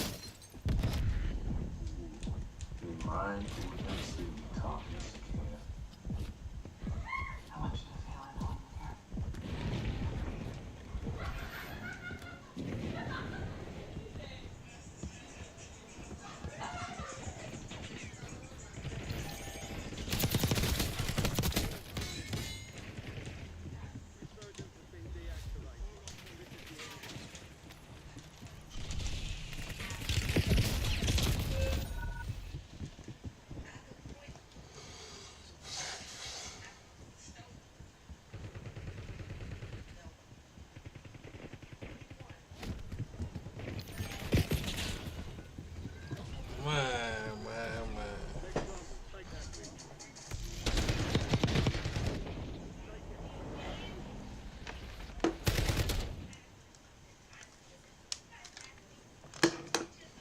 Cut it off, though.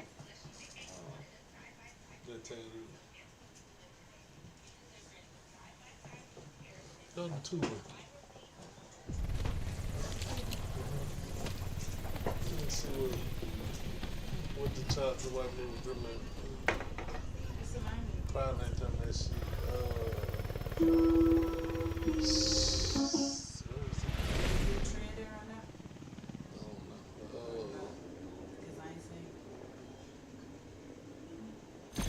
Wrong head just did it, rather than recommend.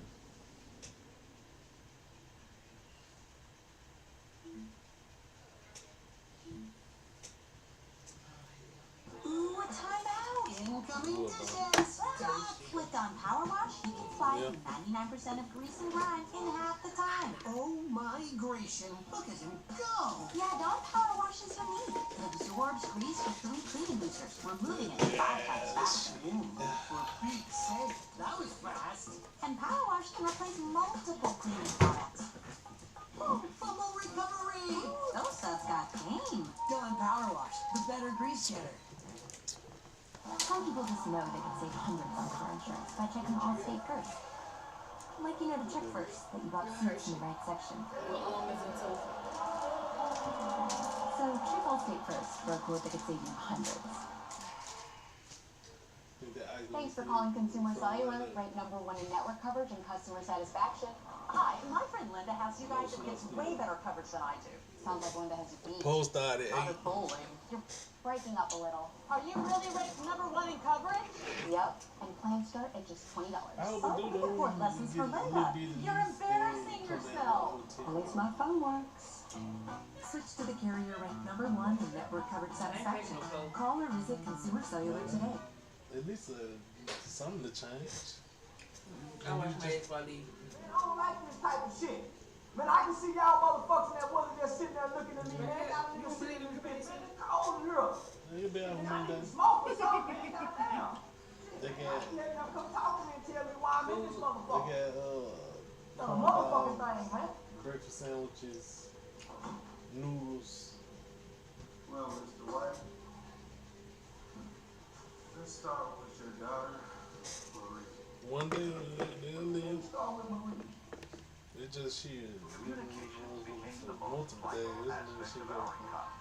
The post office When we get snowed in at the hotel. What the fuck? For a time, the department was perfectly able to keep up. They still be out. If the mail piled high, put on They gonna stay like that long. and if that didn't do the trick, add a few more clerks or a flock of carriers. But by World War I, the post office carried more advertising in a week than all the newspapers and magazines could carry in a year. It was the country's bill collector, check deliverer, errand runner.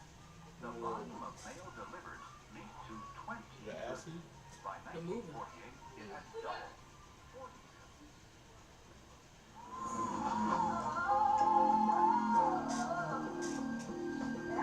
That sounds familiar.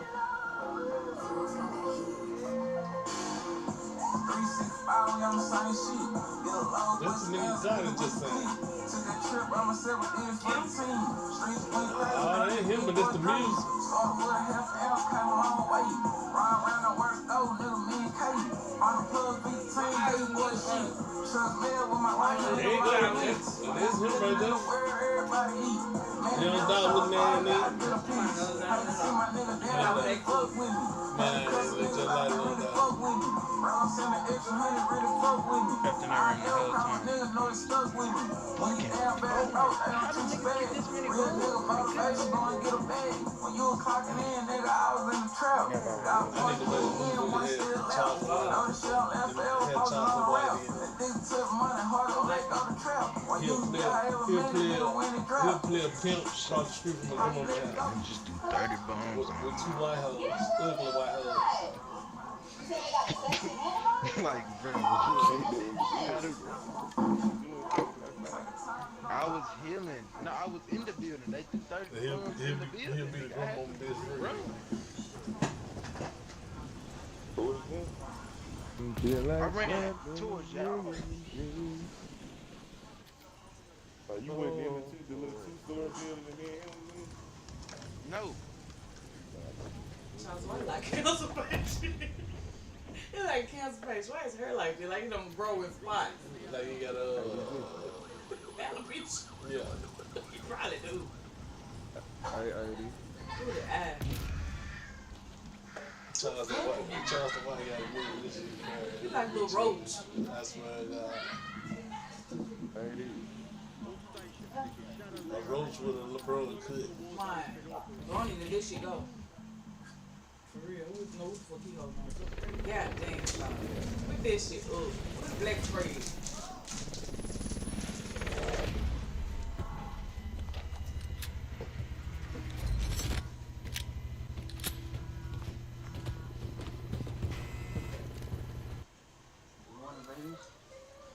I get to wake up, get out of my dreams every morning.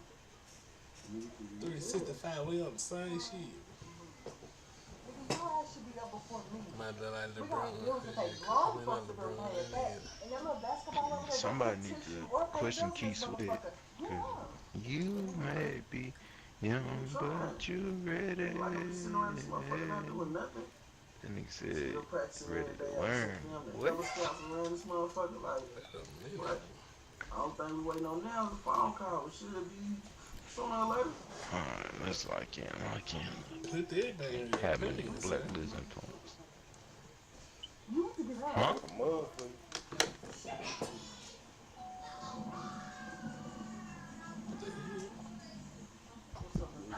Can I come in, Mr. White? Technically, it's your shit now. That one was on me. You coming around a harass the poor niggas for the millionth time? Man, it's not even like that. Man, you're 4 months past due on your rent. I ain't And let playing me like just tell you something, I'm gonna get the courts involved because I'm sick of dealing with this, alright? And if you don't pay me my money, I want you out my house. Told you I got the lawsuit money coming. But I'm gonna pay you your rent when we get the rent money. Why you trying to make it hard on me? Well, Mr. White, judging on your past criminal history, I know it's gonna be very difficult to come up with your past due payments. But listen, I'm gonna give you 7 days. Give me at least 2 months of your past due rent. Listen, I got a family and kids to feed too. I can't worry about your family like that. So listen, I'll be back in a few days and I want my money. But if you don't have my money, I want you out this bitch ASAP. And I'm not playing. I'm not playing around.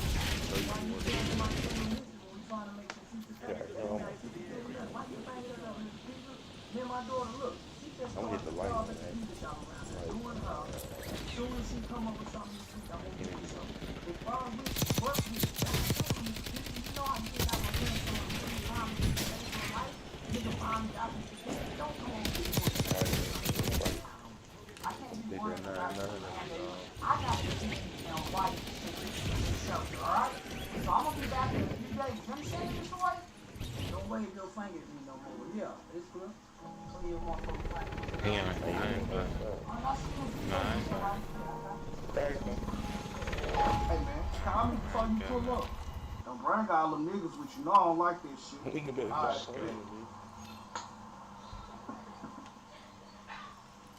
hey T, you wanna hit this shit? What up, bro? What's up with Guess another thing is pushing down like Circle must be fraud shit. Maybe.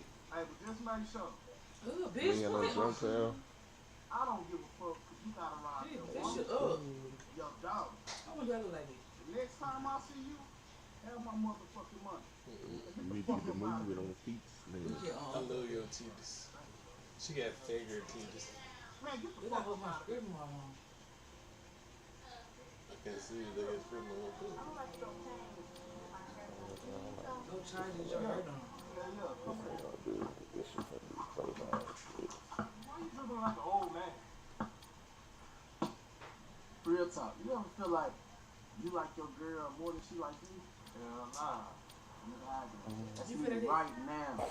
Nigga, it's like ever since I ain't got a source of income coming in steady, handling nigga shit kind of way, bro. Like talking to me kind of way. That shit's so tough because I feel like so you think I lie a lot?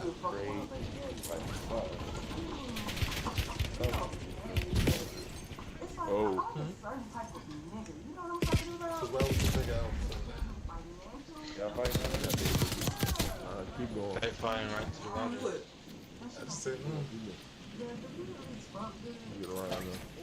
Yeah. But I mean, that's not enough. Let's go, let's go, let's go. I like a go get a nigga. Bitch, it's that same way she had on. Y'all Fuck you shooting like at? Oh. Man, hold it. She need to get some more. Everybody on the road trying to get good. It's a hood movie, bro. What you saying? And we live black now.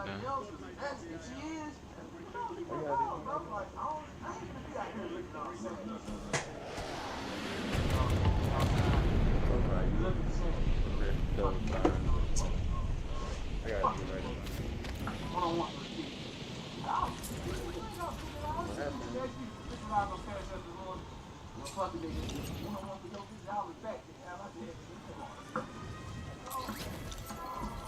I was fighting. Not your ex. I'm trying to help him. Beg him. Push him the other side. Put her on, though.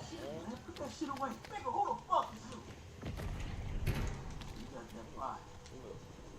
I like you already. Okay. I heard y'all was doing y'all thing. I had to come and see my stuff. I used to hustle with Big Grit back in the day. Knock one, knock one. If you can get him, get him. Knock out If you can get him, get him. On your top. Oh my God. I need to watch that fucking. I thought you knocked him. No, I knocked him. I got the one I knocked was knocked. Did you like him through? Mo 3. I knocked the outside. So who the fuck was this killer? Nah, he got a document. He has a document about what happened. The whole story from the beginning to the end. I got one that you just my wife. So look. That dude, he ended up getting into it with the niggas up there. I met him. The nigga, that's what just happened. Talking about that nigga I just don't like. I'm sure, like, bro, if I knock one and then you knock one, how the fuck somebody else do it? That definitely was a maggot. That was a maggot. It's the same maggot. I'm not, I'm saying the Newcastle picked up that maggot. That bitch crawled away from me. That's crazy. Girl, so? You was just playing Jason's room with a hot ass mess. You pick it up. I'm trying to make money and you ask me to spend it? Boy, get your ass up and clean this room up. Now!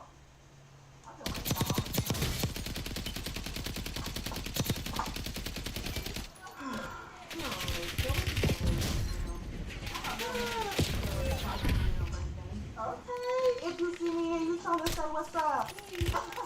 Okay. Damn.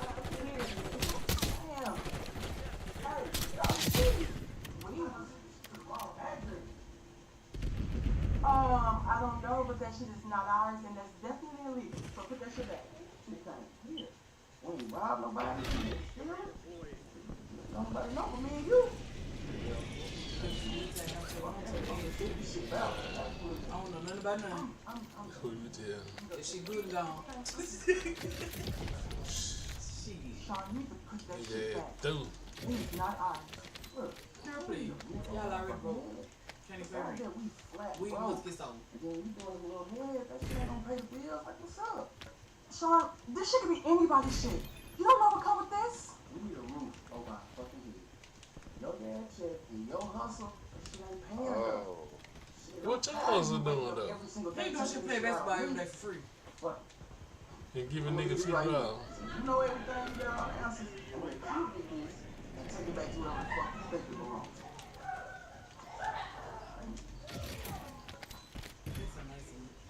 Huh?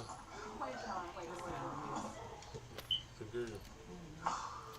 What's up? Nobody running off. This is my family house. My dad lives here, my son lives here. Nigga, I live here. This is my sister. We need to move. So, you can buy this shit in fact, the wholesale price.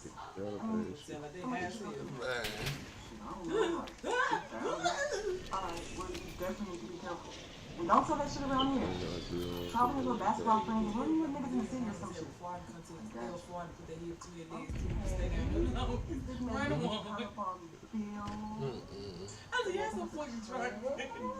That's sweet. Y'all trying to put his head. I think it was y'all get older so I can tell y'all about this shit. But look, And then they gonna admit that they have What is it?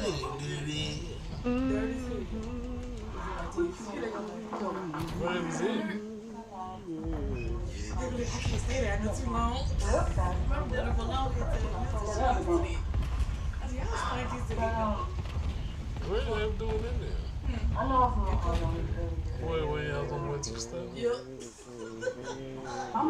And you let them. Wait, it's them. They say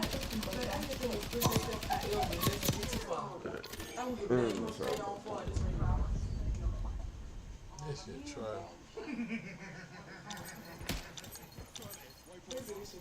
Maybe we may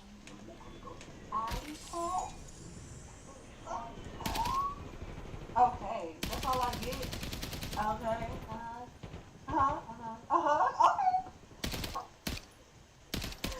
No, but I know for myself. Yeah, why not?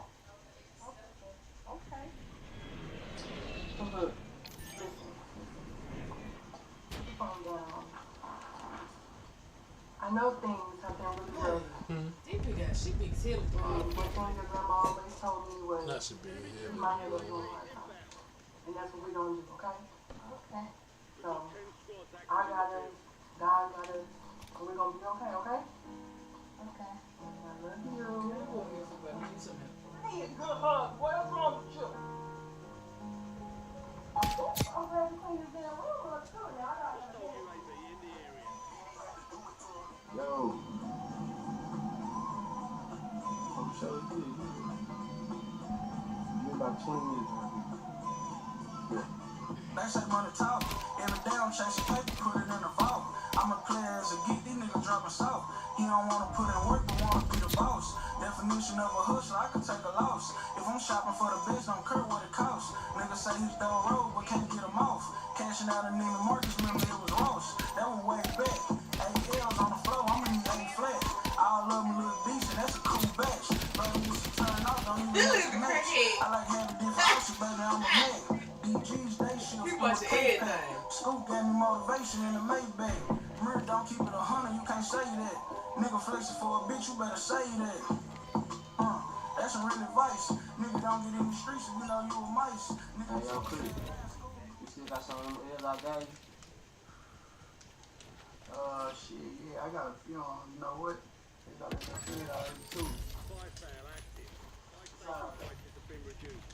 You know what?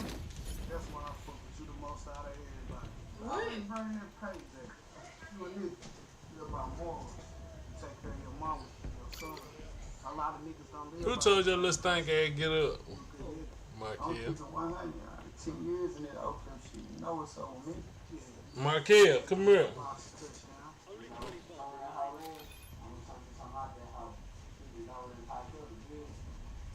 Who told you to get up? What you get up for?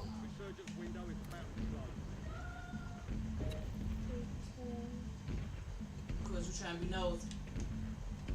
Look like Leo must be asleep. You can't get up.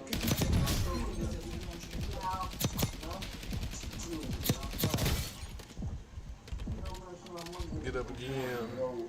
That's your ass.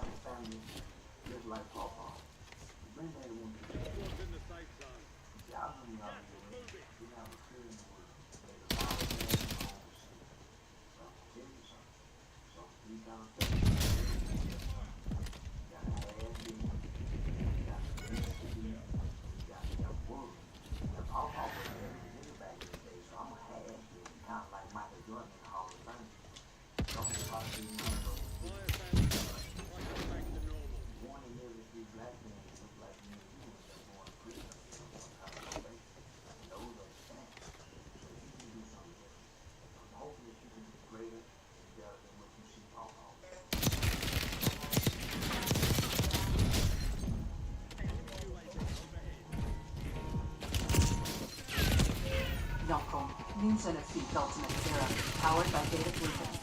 Reverses visible signs of skin damage in just 1 week.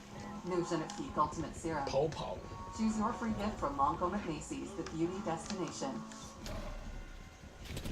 Think of all the places that could expose you to identity theft. LifeLock monitors hundreds of millions of data points, alerts you to threats, and fixes identity theft guaranteed. Backed by our $1 million protection package. Join today. Booking.com has all kinds of stays, because some love a rustic cabin. Others feel differently. Find exactly what you're booking for. Booking.com, booking.yeah. Can a personal loan unlock your ambitions? Oh yeah. Consolidate bad debt and save money for your next goal. Take a swing at your kitchen rental. That literally. Or design your actual dream wedding. All your ambitions, all in one app. SoFi personal loans, low fixed rates, borrow up to $100K, no fees required. Go to SoFi.com to view your rate. SoFi, get your money right.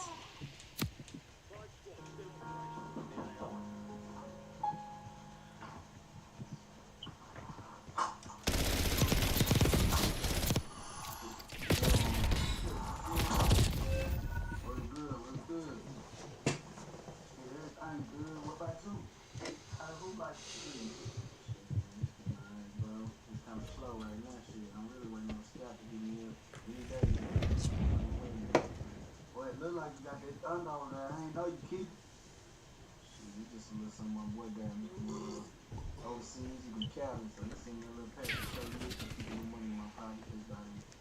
Where what it go for like 25, 28? Shit, I could be like 33. $3,300. You can $3,300. You can take this with you. This the last one I got. I ain't even Hey man, this shit going on. I'm talking through it. It's out there.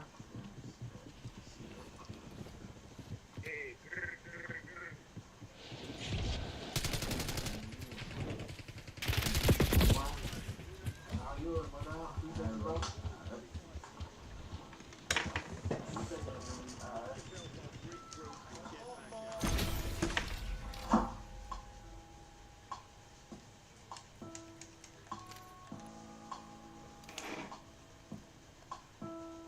Shit, bro. Where you get all this money from? Well, this weed. You know you can tell your dog. I told you, man, my dog I played overseas with, send me a couple packs so I can get some money in my pocket. But nigga, this ain't the time to look at the place. Weird. I'm just saying, though. You put your dog down. I can use that bread. Waste your time whipping this nigga ass. Nigga, shut up. You don't want to come up here and sound like a pigs. Got you. I told you I got you. But this ain't the time or the place, nigga. We can talk about that business later, bro. We got music, we got beautiful women. Like, come on, bro. Just relax. We got it. It's gonna be good. All right.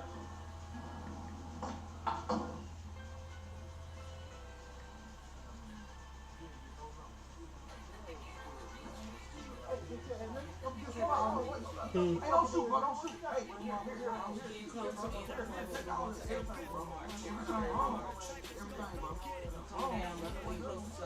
Trip day, right? Okay, so I'm actually getting this braids. Don't need it. Two braids or braids to the bed. Nigga, yes, nigga, I just lost every fucking thing, man. So we're gonna be gone for a week. And if I get two braids, I ain't gonna last. I'm gonna get puffy. We just got that fucking money, man. Ain't shit to figure out, nigga. We ain't have shit. I ain't got shit again, nigga. This is my fucking fault.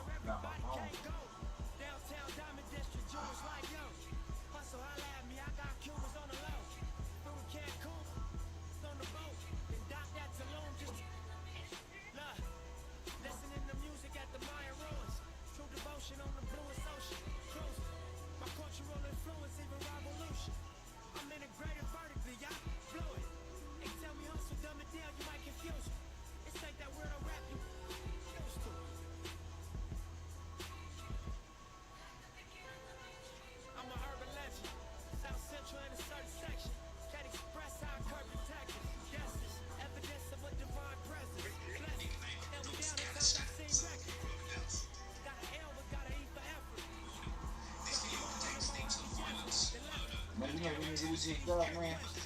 See the hell that nigga? When I think those kids from high school, man, you play basketball, man. Them niggas go hard as shit. Boy, what the fuck you doing with this type of money on me? Nigga, them overseas playing motherfuckers be getting that bag too, nigga. Yeah, but that nigga like solid in the motherfucker.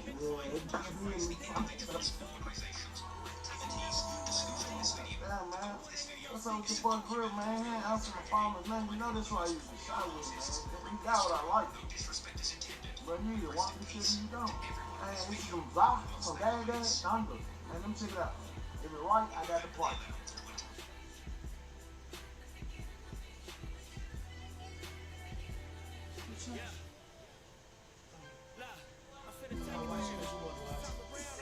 I'm trying to be like, she got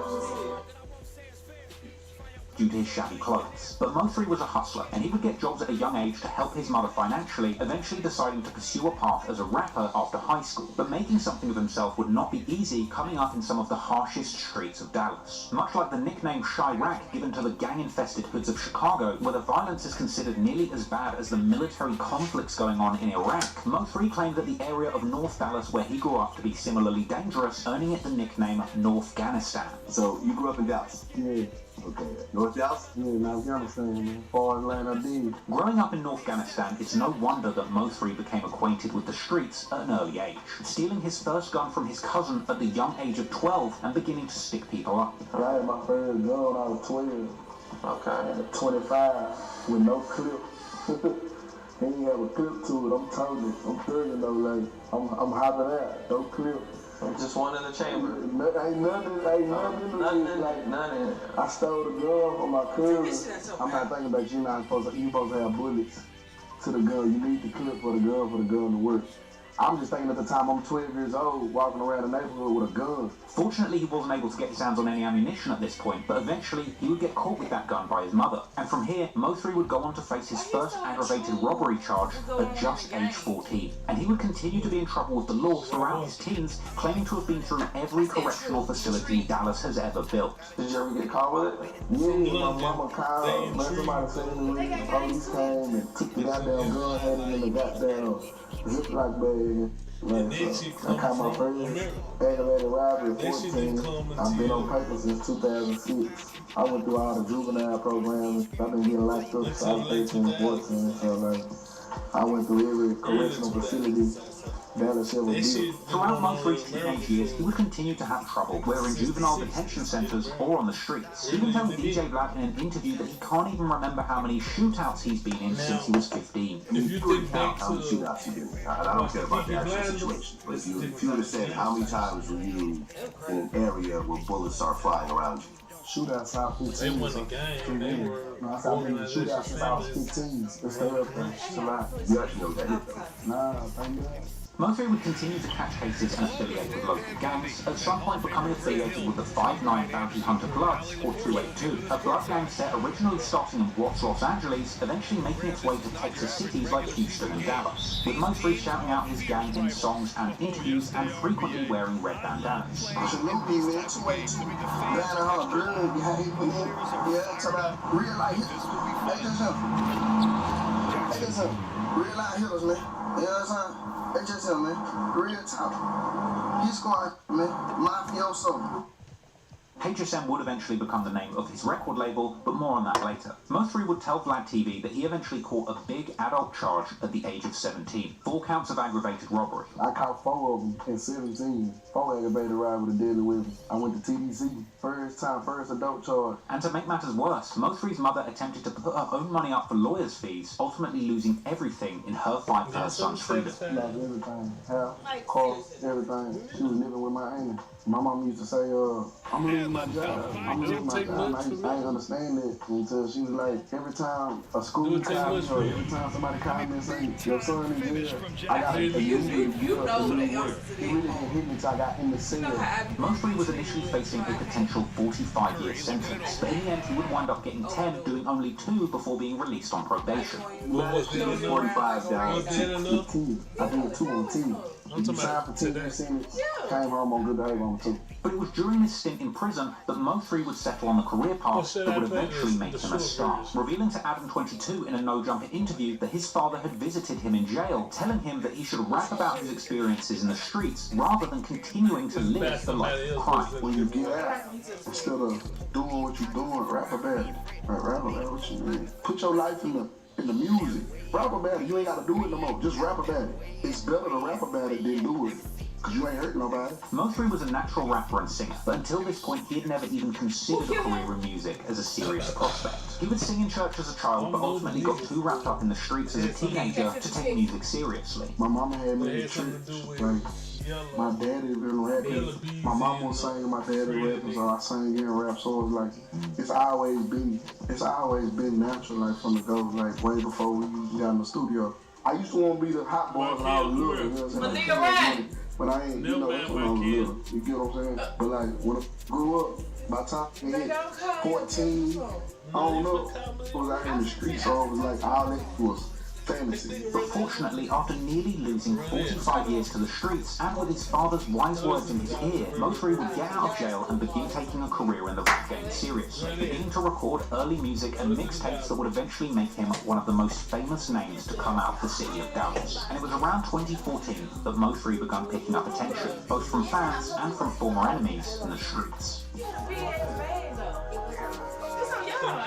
One of Mo3's earliest songs in the rap game came out on the 14th of August 2013 on the HSM or Hit Squad Music YouTube channel. This was a track called Hold You Tight, a remix of Texas rapper Mr. Lucci's song Part 7. This was an incredible debut, with Mo3 showcasing his versatility straight out the gate, creating a catchy song chorus and then hitting the letter with a lyrical onslaught in the rap verses. But of course the subject matter of the song couldn't be ignored either, and Mo3 was clearly taking his father's advice on board, filling the track with references to the gun code and street life, and singing in the chorus to his enemies to hold their tongue, because if they say something Mo3 doesn't like, you might just lose your mind. This was a strong start to a career as a gangster rapper, and from here, Mo3 would continue grinding, singing, and rapping about his life in the streets, which was a much better option than actually getting caught up in them. Eventually, Mo3 was ready to drop a video for his breakout track, and the video for Hold Your Tongue would be released. This time, using the visuals as well as the lyrics to paint a picture of life in the mean streets of Dallas, with Mo3 appearing in an intro where him and the HSM crew kidnap an op and are seen holding them hostage in a house. In addition to these scenes straight out of a gangster movie, the video would also be filled with stylish shots of Mo3 and his homies riding around the city in donks and lowriders. And of course, he had his goons toting a whole bunch of guns in the video too. Mo3's career was off to a good start, and everyone could see the talent and potential. In fact, Mo3 claimed that as soon as he recorded the song, the producer knew they had a hit and was pushing him to record even more.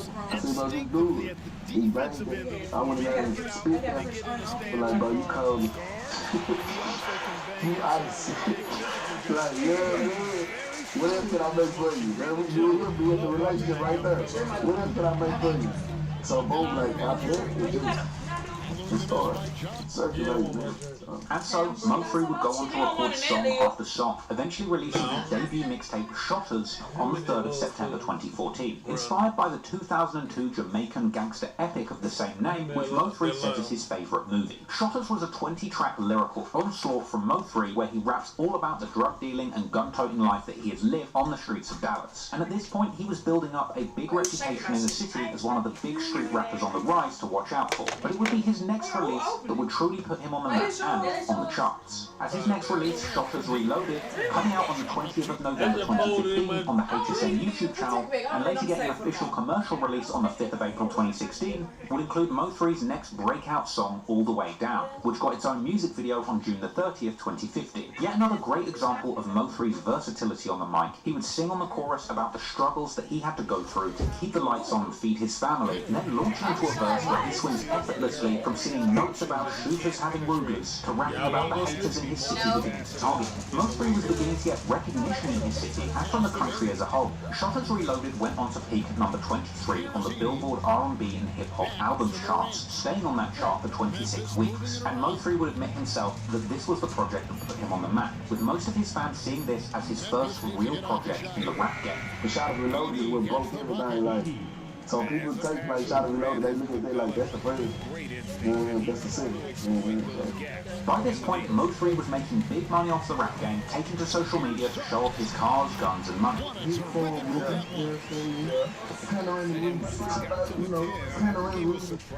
I got some cool.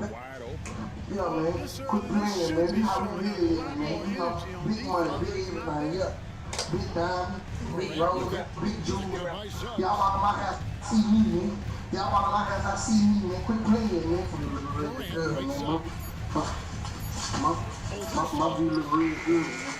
My view look real good, man. Clearly, Mo3 was grinding and making a name for himself on the Dallas rap scene. And while the charts and the fans were beginning to take notice, so too were the streets. As Mo3 would later tell DJ Vlad that his enemies from the streets started hating on him when he started making it rap, suggesting that they thought it would be easy to bring their street feuds into the rap game. And I used to do it too when I was right here. This was real.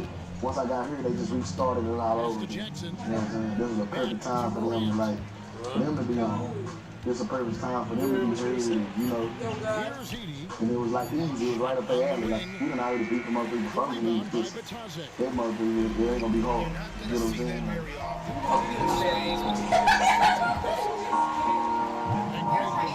Be Ross Mo's brief impressive versatility on the mic made him one of the most buzzing artists in the Dallas rap scene. He wasn't the only one. Sadly, it's often the case in rap that when two big artists come out of the same city, rather than getting along and lifting their city up musically together, often there emerges a bitter rivalry and battle over the top spot in that respective city. And when it comes to Dallas, the other big name that rings bells in the city is Yella Beezy. Born and raised in Oak Cliff, Dallas, an area with a dark history of murder, would actually be the area where JFK's assassin Lee Harvey Oswald lived and planned the murder. Beezy would come up in these troubled streets, later telling Adam 22's No Jumper interview that he was a troubled kid who couldn't do anything right until he found his calling in rap music. So you really get in trouble while you were young?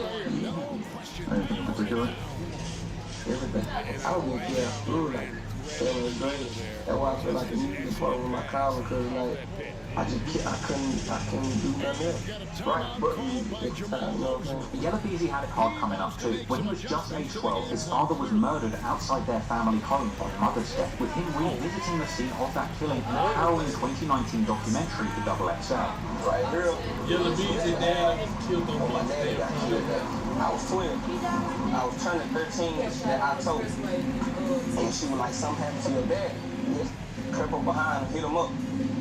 And like he was like laying, I think they said he was laying like on his back with his legs up. Type. I was just playing that night in my head like all the time. It was like my first time ever just getting out. The beast when they started their hairstyle. As a teenager, after the killing of his father, Beezy got involved in the streets and became affiliated with local Rolling 60s Crip gangs, another gang originating in Los Angeles and eventually spreading to the streets of Dallas. As he got older, Beezy would end up working in the drug trade to provide for his family after the loss of his father. But since finding his calling in the rap game, he would find an alternative route to the money that his family needed to survive. And at just 13, Beezy would begin rapping after being inspired by Baton Rouge rappers Boosie Badass and Kevin Gates. Yella Beezy would release his first mixtape at just age 14, titled Max Mode Overload, and in 2012 he would drop his second mixtape, Lil Yellow Man. From here, he would continue grinding and dropping freestyles like this 2014 freestyle on Say Cheeze. But he would land his first hit in the rap game in 2015 with the track Traffic Design. Beezy claimed in a XXL interview that Dallas is a fashion city, and the concept of a song all about designer clothes appealed to the many fashionable hustlers in the city of Dallas. Traffic Designer would end up on his 2017 mixtape, Broke Nights, Rich Days. But it didn't come along with a music video, and despite catching a little buzz on Dallas radio and in the clubs, it would be Beezy's next single, That's On Me, that would make him a star in Dallas and the whole of America. Recorded in March 2017 but released in October, Yella Beezy later told Adam 22 on No Jumper that he threw out the song with a basic music video and the city threw their support behind him and the song. So when That's On Me came out, did you like release it as a single? You knew that was a special song? I actually just threw it out there because I thought it was another song on my tape that was going to do it because it had like more of a club energy. Right, because I was reading about how it kind of popped off on the radio before it popped off on streaming services. How did that work out? Is it very rare now? It was like everybody was trying to team up or just trying to help each other to get somebody to the next level, you know what I'm saying? Dallas radio stations would put Yella Beezy's song in rotation, pushing him as the next hometown hero, and this would work. The video for That's On Me Today sits over 20 million views, and the song eventually spent 20 weeks on the Billboard charts, peaking at number 56. Helped in no small part by the all-star remix of the track, which came out and racked up a staggering 272 million YouTube views, with the remix of the track coming along with verses from the likes of 2 Chainz, T.I., Rich the Kid, Cheeze, Boosie, and another emerging local talent relevant to this story, Trapboy Freddy. Trapboy Freddy has become a Dallas rap icon in his own right, growing up with an affiliation to a Dallas gang by the name of DF Dub. Speak on DF Dub, man. How did that form? How old was you? I was 14, man. DF Dub, down for whatever AK, don't do it. Everything else forward. Freddie was truly a trap boy from a young age, apparently opening up his first trap house at just 14 years old, making $500,000 from the streets before even becoming a serious rapper. Trap boy. I started calling myself Trap Boy when I was 14, got the first spot. Well, I was real, bro. You have a guy in there blocking a bunch of shots or multiple players blocking shots. It causes the offense to think twice when they go over shots. And Freddie is a close friend of Yella Beezy. In fact, still his biggest song today is his appearance on the remix of Yella Beezy's monster hit That's On Me. But don't be fooled, Trapboy Freddy has carved his own place in the Dallas rap history books too. First coming to prominence off the back of a series of mixtapes, kicked off in 2016 with the release of Fourth Quarter on the 4th of July. A project coming with an impeccable cover art where Freddy's face is superimposed on a giant pile of cocaine being poured from a brick onto a scale. I can't lie, that's probably one of the best cover arts I've ever seen for a drug dealer rap. Now that project featured appearances from both Yella Beezy and Boosie Badass on the track Mind Your Business, a drug dealing anthem where Trapboy Freddy and Boosie would tag team the mic with aggressive bars about slinging dope in their hoods and telling nosy folks to mind their business. Clearly music or trapping was working out for Freddy because he would be seen interviewed on Say Cheeze 2 days after that tape's release, flexing what he says was $80,000 in jewelry. Freddy's first mixtape was followed by Overtime in July 2017, with that followed by Trapboy Freddy Krueger 3 in February 2018. And this project would feature one of Freddy's biggest songs, the posse cut 6-Pick, featuring 6 local artists, Trapboy Freddy, Yella Beezy, Lil CJ Casino, Lil Ronnie, Sleazy Beezy, and another name important to this story, Go Yayo. Hailing from Fort Worth, Texas, Go Yayo was first introduced to the world as a rapper in January 2014, uploading a music video for his track Don't Trip to YouTube. A strong debut, he used auto-tune to make melodic raps about his life, packing pistols, trapping and making money. He got on many hits like Number 3 Yayo, the hard-hitting street track Bloom in November 2015, his stick-floating anthem Damn It Man, and his tape Super Saiyan Yayo in 2016. This featured the track Me with Mo3, and in fact, Go Yayo was originally friends with Mo3, working alongside him numerous times. Go Yayo and Mo3 would be seen on Facebook together as early as December 2015, with Go Yayo even being invited to perform with Mo3 and Young Dolph at a December 2015 show at Onyx. Now, some people suggested that there was some tension brewing between these two crews on stage, with some fans pointing out that it looked suspiciously like Go Yayo and his team were trying to nudge Mo3 off the stage, with Mo3 eventually leaving the stage with his manager.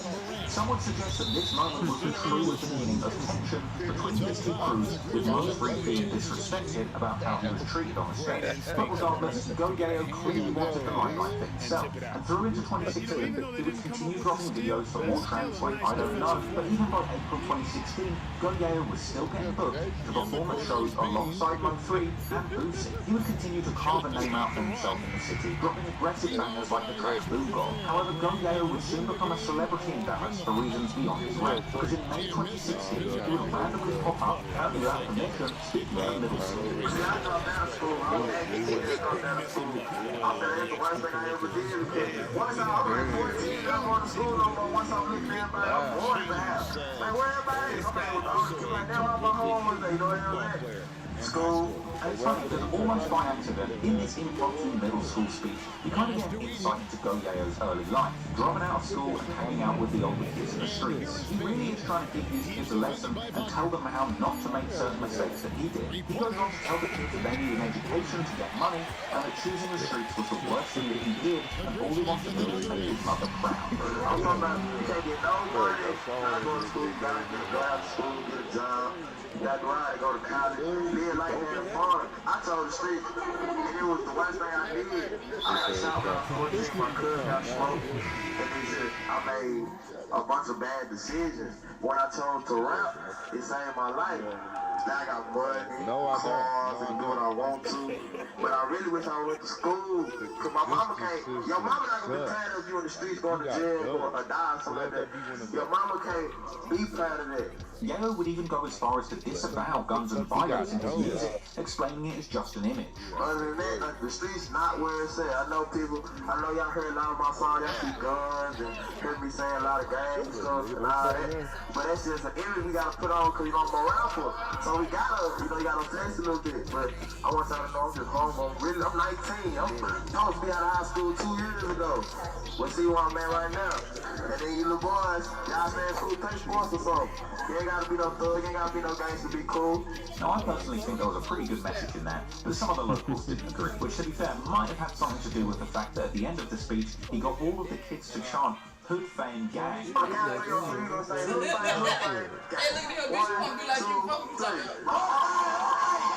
Now, on 3, we're gonna say, stay in school on 3. 1, 2, 3. Stay in school! Soon after this, naturally, Go Yayo found himself in hot water on the local news. By the sounds of it, you'd think this was the start of a concert.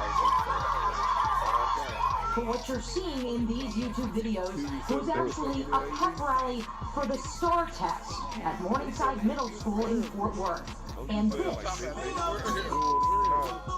was the man hyping up the kids, a local rapper named Go Yayo. I see people almost as if he time travelled there through some sort of enchanted backwards. None other than Charleston White popped up on the news to complain about Go Yayo corrupting the local youth. Still in awe, I'm still in shock. Charleston White and Jesse Taylor, who run a local mentoring nonprofit, are amongst those calling foul on Fort Worth ISD. Wondering why the school would bring this person to speak to middle schoolers. Very distasteful. They're extremely distasteful. And someone should be held accountable. I mean, I was researching this video. I was not expecting Charleston White to pop up, so that has to go in there. But we will be seeing a lot more from him as this story goes on. Go Yayo clearly didn't have it in his career. He came up in a crime-affiliated neighborhood, with death being a common sight even as a child. Who could really run their offense through their Actually, like my kid got smoked in my face. He's a very good way, but Right history, with him like telling DJ Black in an interview that he was actually facing 20 years for attempted murder every time he ultimately being lucky enough to finesse it down to a lesser charge. With this 100 IQ legal move, apparently being the result of a relationship that he was having with a much older woman who was a top dog lawyer. he did you 20 years. I was going to grown when I was 18. I was going with one that was 31. He got copied for one like my lawyer got dropped down from continuing business. Ultimately, Dallas was a dangerous city with an underworld of gang conflicts that many young men sucked into at a young age. But fortunately, as Goliath said in his middle school speech, rappers giving these young men a way out, rapping to make money and make their mothers proud out of dangerous situations that they were forced to be around growing up. But sadly, as the story plays out, we'll see the sad consequences of the city's biggest rappers coming out of gangs. Because even with fame and fortune, the squabbles between the Texas titans of rap will continue on, with each artist getting bigger in the rap game and getting more wealthy, but ultimately having much more to lose. Down low. There's a few more important people to discuss before we talk about the beef between Mosley and Nevermeet. Because there's several other neutral parties that will play a big role in the story. Sean Combs from Cheeze, for example, a prolific interviewer who would essentially become DJ Vlad or Sam TV in Dallas, interviewing both sides of the beating local rap scene and inadvertently getting right in the middle of the feud. Eventually even picking up the attention of the local media, giving a voice to the gang members coming out of the city. A Fort Worth man is making a living going into neighborhoods most find unsafe to tell stories about gang life. Sean Cotton runs the YouTube channel Cheeze TV and regularly visits high-crime neighborhoods looking for stories about street gangs and gang-affiliated rappers. 28-year-old quit his $7 per hour job cleaning refrigerators 6 years ago to document gang life, and now he makes up to $15,000 a month with his YouTube channel. He also has deals with advertisers and rap labels through his work on Instagram. But danger is part of the job. Cotton wears a bulletproof vest and got a license to carry after a well-known Chicago blogger, Zach Stoner, was killed during the same work just last year. Offensive rebounds, but My still weird, with empty. safe reason, And let's send it over to Will to the force. got killed. I kind of took into consideration to be more safe when I'm out in, poverty areas doing interviews. Cotton says that he gives rappers like 30 Rich the chance to change the narrative about this lifestyle and provides an unfiltered look at how life and rap music can intersect in the toughest neighborhoods in our country. Critics, though, say these types of videos glorify gang violence, but Cotton says the rewards outweigh the risks. Sean Combs would actually say himself in an interview with Fox Sports 101 that he came up with the likes of Mosley, Nevermeet, and Trapwood Rick. Mosley, and all the stuff that happened with Trap Boy and all that. Every time I was here like that, I would hear Sean Cotton. Okay. No, it was because I came up with all three of them. So, you gotta understand, I remember that. You're the only one that interviewed him. Yeah, that I really saw. I would interview somebody, and then they'd be like, no, that's not true. Let me get an interview. Let me tell my piece. And that's how it really came about. Essentially, Sean Cotton then intended to put the spotlight on the rappers coming up in the city, making accidentally giving them an outlet to air out their grievances with each other. Starting out in the early days with a nasty habit of frequently asking Texas rappers to name the top 5 rappers in their area. Niggas snitching on themselves, telling all the story. But shit, you can't get mad at him because he wouldn't do nothing. To get inside. Instead, is anyone is splitting a double, which he sees a lot of. So once inside, he can finish with authority or kick it out to a junior. Wow. To see point guards who can elevate a weapon like that. Oh, a strong mindset and even stronger finish. There wasn't as much tension between the Raptors and the City. Most three yet losing trap retrade. We've seen them hit this together, seemingly on good terms before things took a turn for the worse. And most three told Sean Cotter that Freddie was someone from the streets that he felt close enough to talk with at this period. And first quarter, we're about 3.5 minutes in.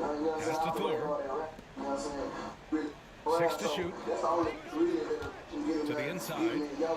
For Bain. Thor with the bucket.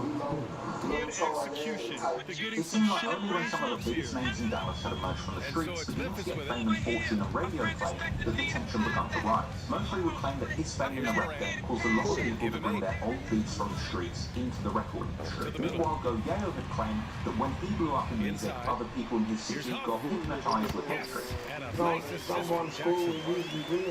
Taking it right to the rim, and no one was there to greet him. I think defensively, that is not the way you want to start. Giving up high percentage looks, that doesn't typically end well. This is actually a line that Southern rap legend Lucy with close ties to the Dallas rap scene would famously say to DJ Black, suggesting that when rappers get famous, the biggest haters come from their own native city. Wherever you from, you will hate the most. Most rappers die in their own city. And ironically, Lucy himself would even find himself right in the middle of the Dallas rap scene. Things were good at the start, with Lucy sharing the stage with local rap stars like Mosley and Goyeo. Lucy was really looking at Dallas as a potent talent pool where he might sign artists. Lucy would even appear in an early Mosley vlog, meeting him at a meet and greet and expressing interest in signing He's a quality mid-range shooter, but he can't get that one to go. Now we have an intentional foul. I'm not sure why. Yeah, bizarre play, BA. Not sure what got into it. I mean, I'm just not sure what he was thinking right there. He needs to get his head in the game.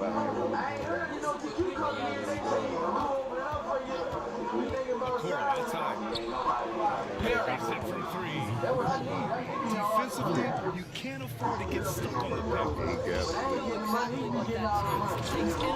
it takes activity, it takes intensity. Great job on the back end of the play. Yep, finish with both hands, making sure. And so both teams trading buckets as we end the first quarter. They're up by 4.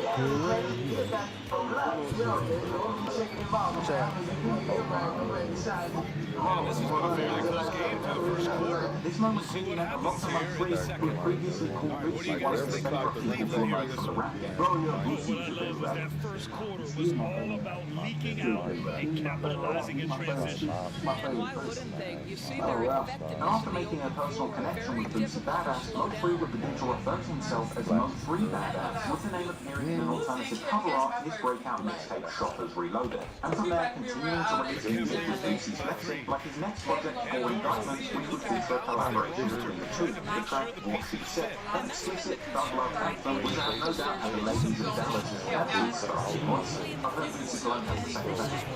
While Mo3 is developing his career, all the huge ties with the rap legend Boosie Badass, he had a beat Nah, I think both of them. off the back of his street track and designer, he was picking up some and of course, Cheeze was Sean Cotton on his channel to say Cheeze to reveal his top 5 Dallas rappers at the time too. Naming himself, that was Freddie, Goyeo, Lil Ronnie, and Mo3 in his top 5. A chance here to catch up with Ali from the sideline. Grizzlies great Marcus Cole last season retiring from basketball. He embraced the city of Memphis. He said, quote, I think a player has to feel that it's their city and they have to fight for it. You play with a different mindset when you do that. To me, winning is the most important thing. And they did a lot of winning out. Clearly at this point he had a lot of respect for his Texas rap hits, but the rap game was completely elevated himself as a first among equals. He was later seen in vlogs outside shows in September 2016, saying that this is his city. Evan Mobley might be a big man, but boy, how about the touch on that pass right there? And they've got a timeout from Taylor Jacobs.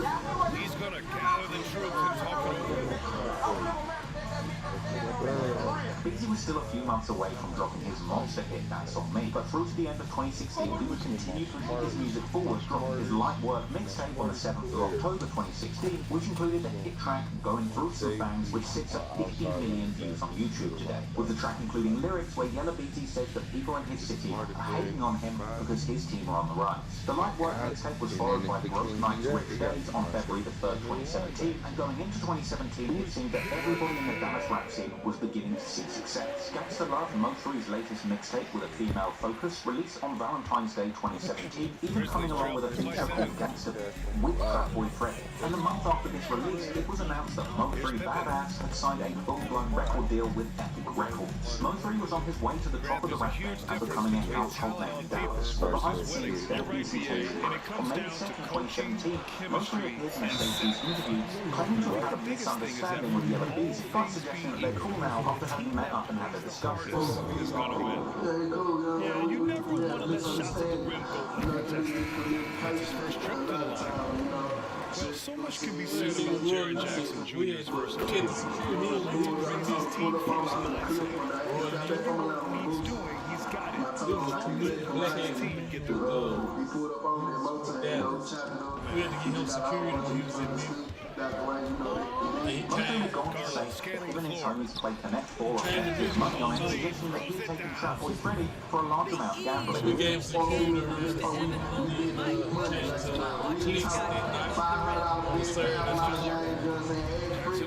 Say Cheeze would also ask Mo3 about his top 5 rappers in the city, which puts himself straight at number 1 for discussion. Grizzlies making a switch here. That shit fucked up. I was just talking to this nigga. He had to. Outside Garland. And he's going to the line for 2. The official saw contact while he was saying that he kind of squashed his beef with Yella Beezy, but also showing his own competitive streak at the same time. A lot of the beef between these rising Dallas legends would remain behind the scenes around this period, but only a few months after signing his record deal with Epic, on one fateful night, tragedy would strike, changing the course of Mo3's career. On the 27th of May 2017, Mo3 attended a concert at Club Phantom in Fort Worth, celebrating his birthday a few days early. But unfortunately, things would take a turn for the worse that evening, with gunfire erupting in the club just before 4 a.m. and a 31-year-old man by the name of Hector Wilkins, aka Lil Harp or Heck, being shot in the upper torso, later dying in hospital, and police would later claim that this was a gang-related killing. Mo3 himself was later arrested in connection with the shooting in an early morning raid on his home, even later breaking down the surprise raid in an interview with Cameron Cohen. You see Durant's willingness to give up the ball to his teammates. Left side Mitchell. Fires for 3. Clark grabs the board. He is too good a shooter, guys, to be left open like that. The defense just dodged a bullet there. This ARP team, big player like me and my son. Looking around. They took the ball. Rebound goes to Cleveland. Mo3 was started with aggravated assault with a deadly weapon, with bond set of $100,000, and he would even do a phone-in interview from jail to say Cheeze, with a title suggesting that he was facing 30 years if convicted. Mo3 would even claim that the cops were fans of him, and they let him drive to jail in his own Tahoe truck, even letting him stop at McDonald's on the way, suggesting that he was greeted in jail like Tupac Shakur. Hey man, but they were fans, man. They let me ride. They ain't put me in a car. They let me ride Tahoe. I only see like 2017, 16, but they put me in and I came to the city like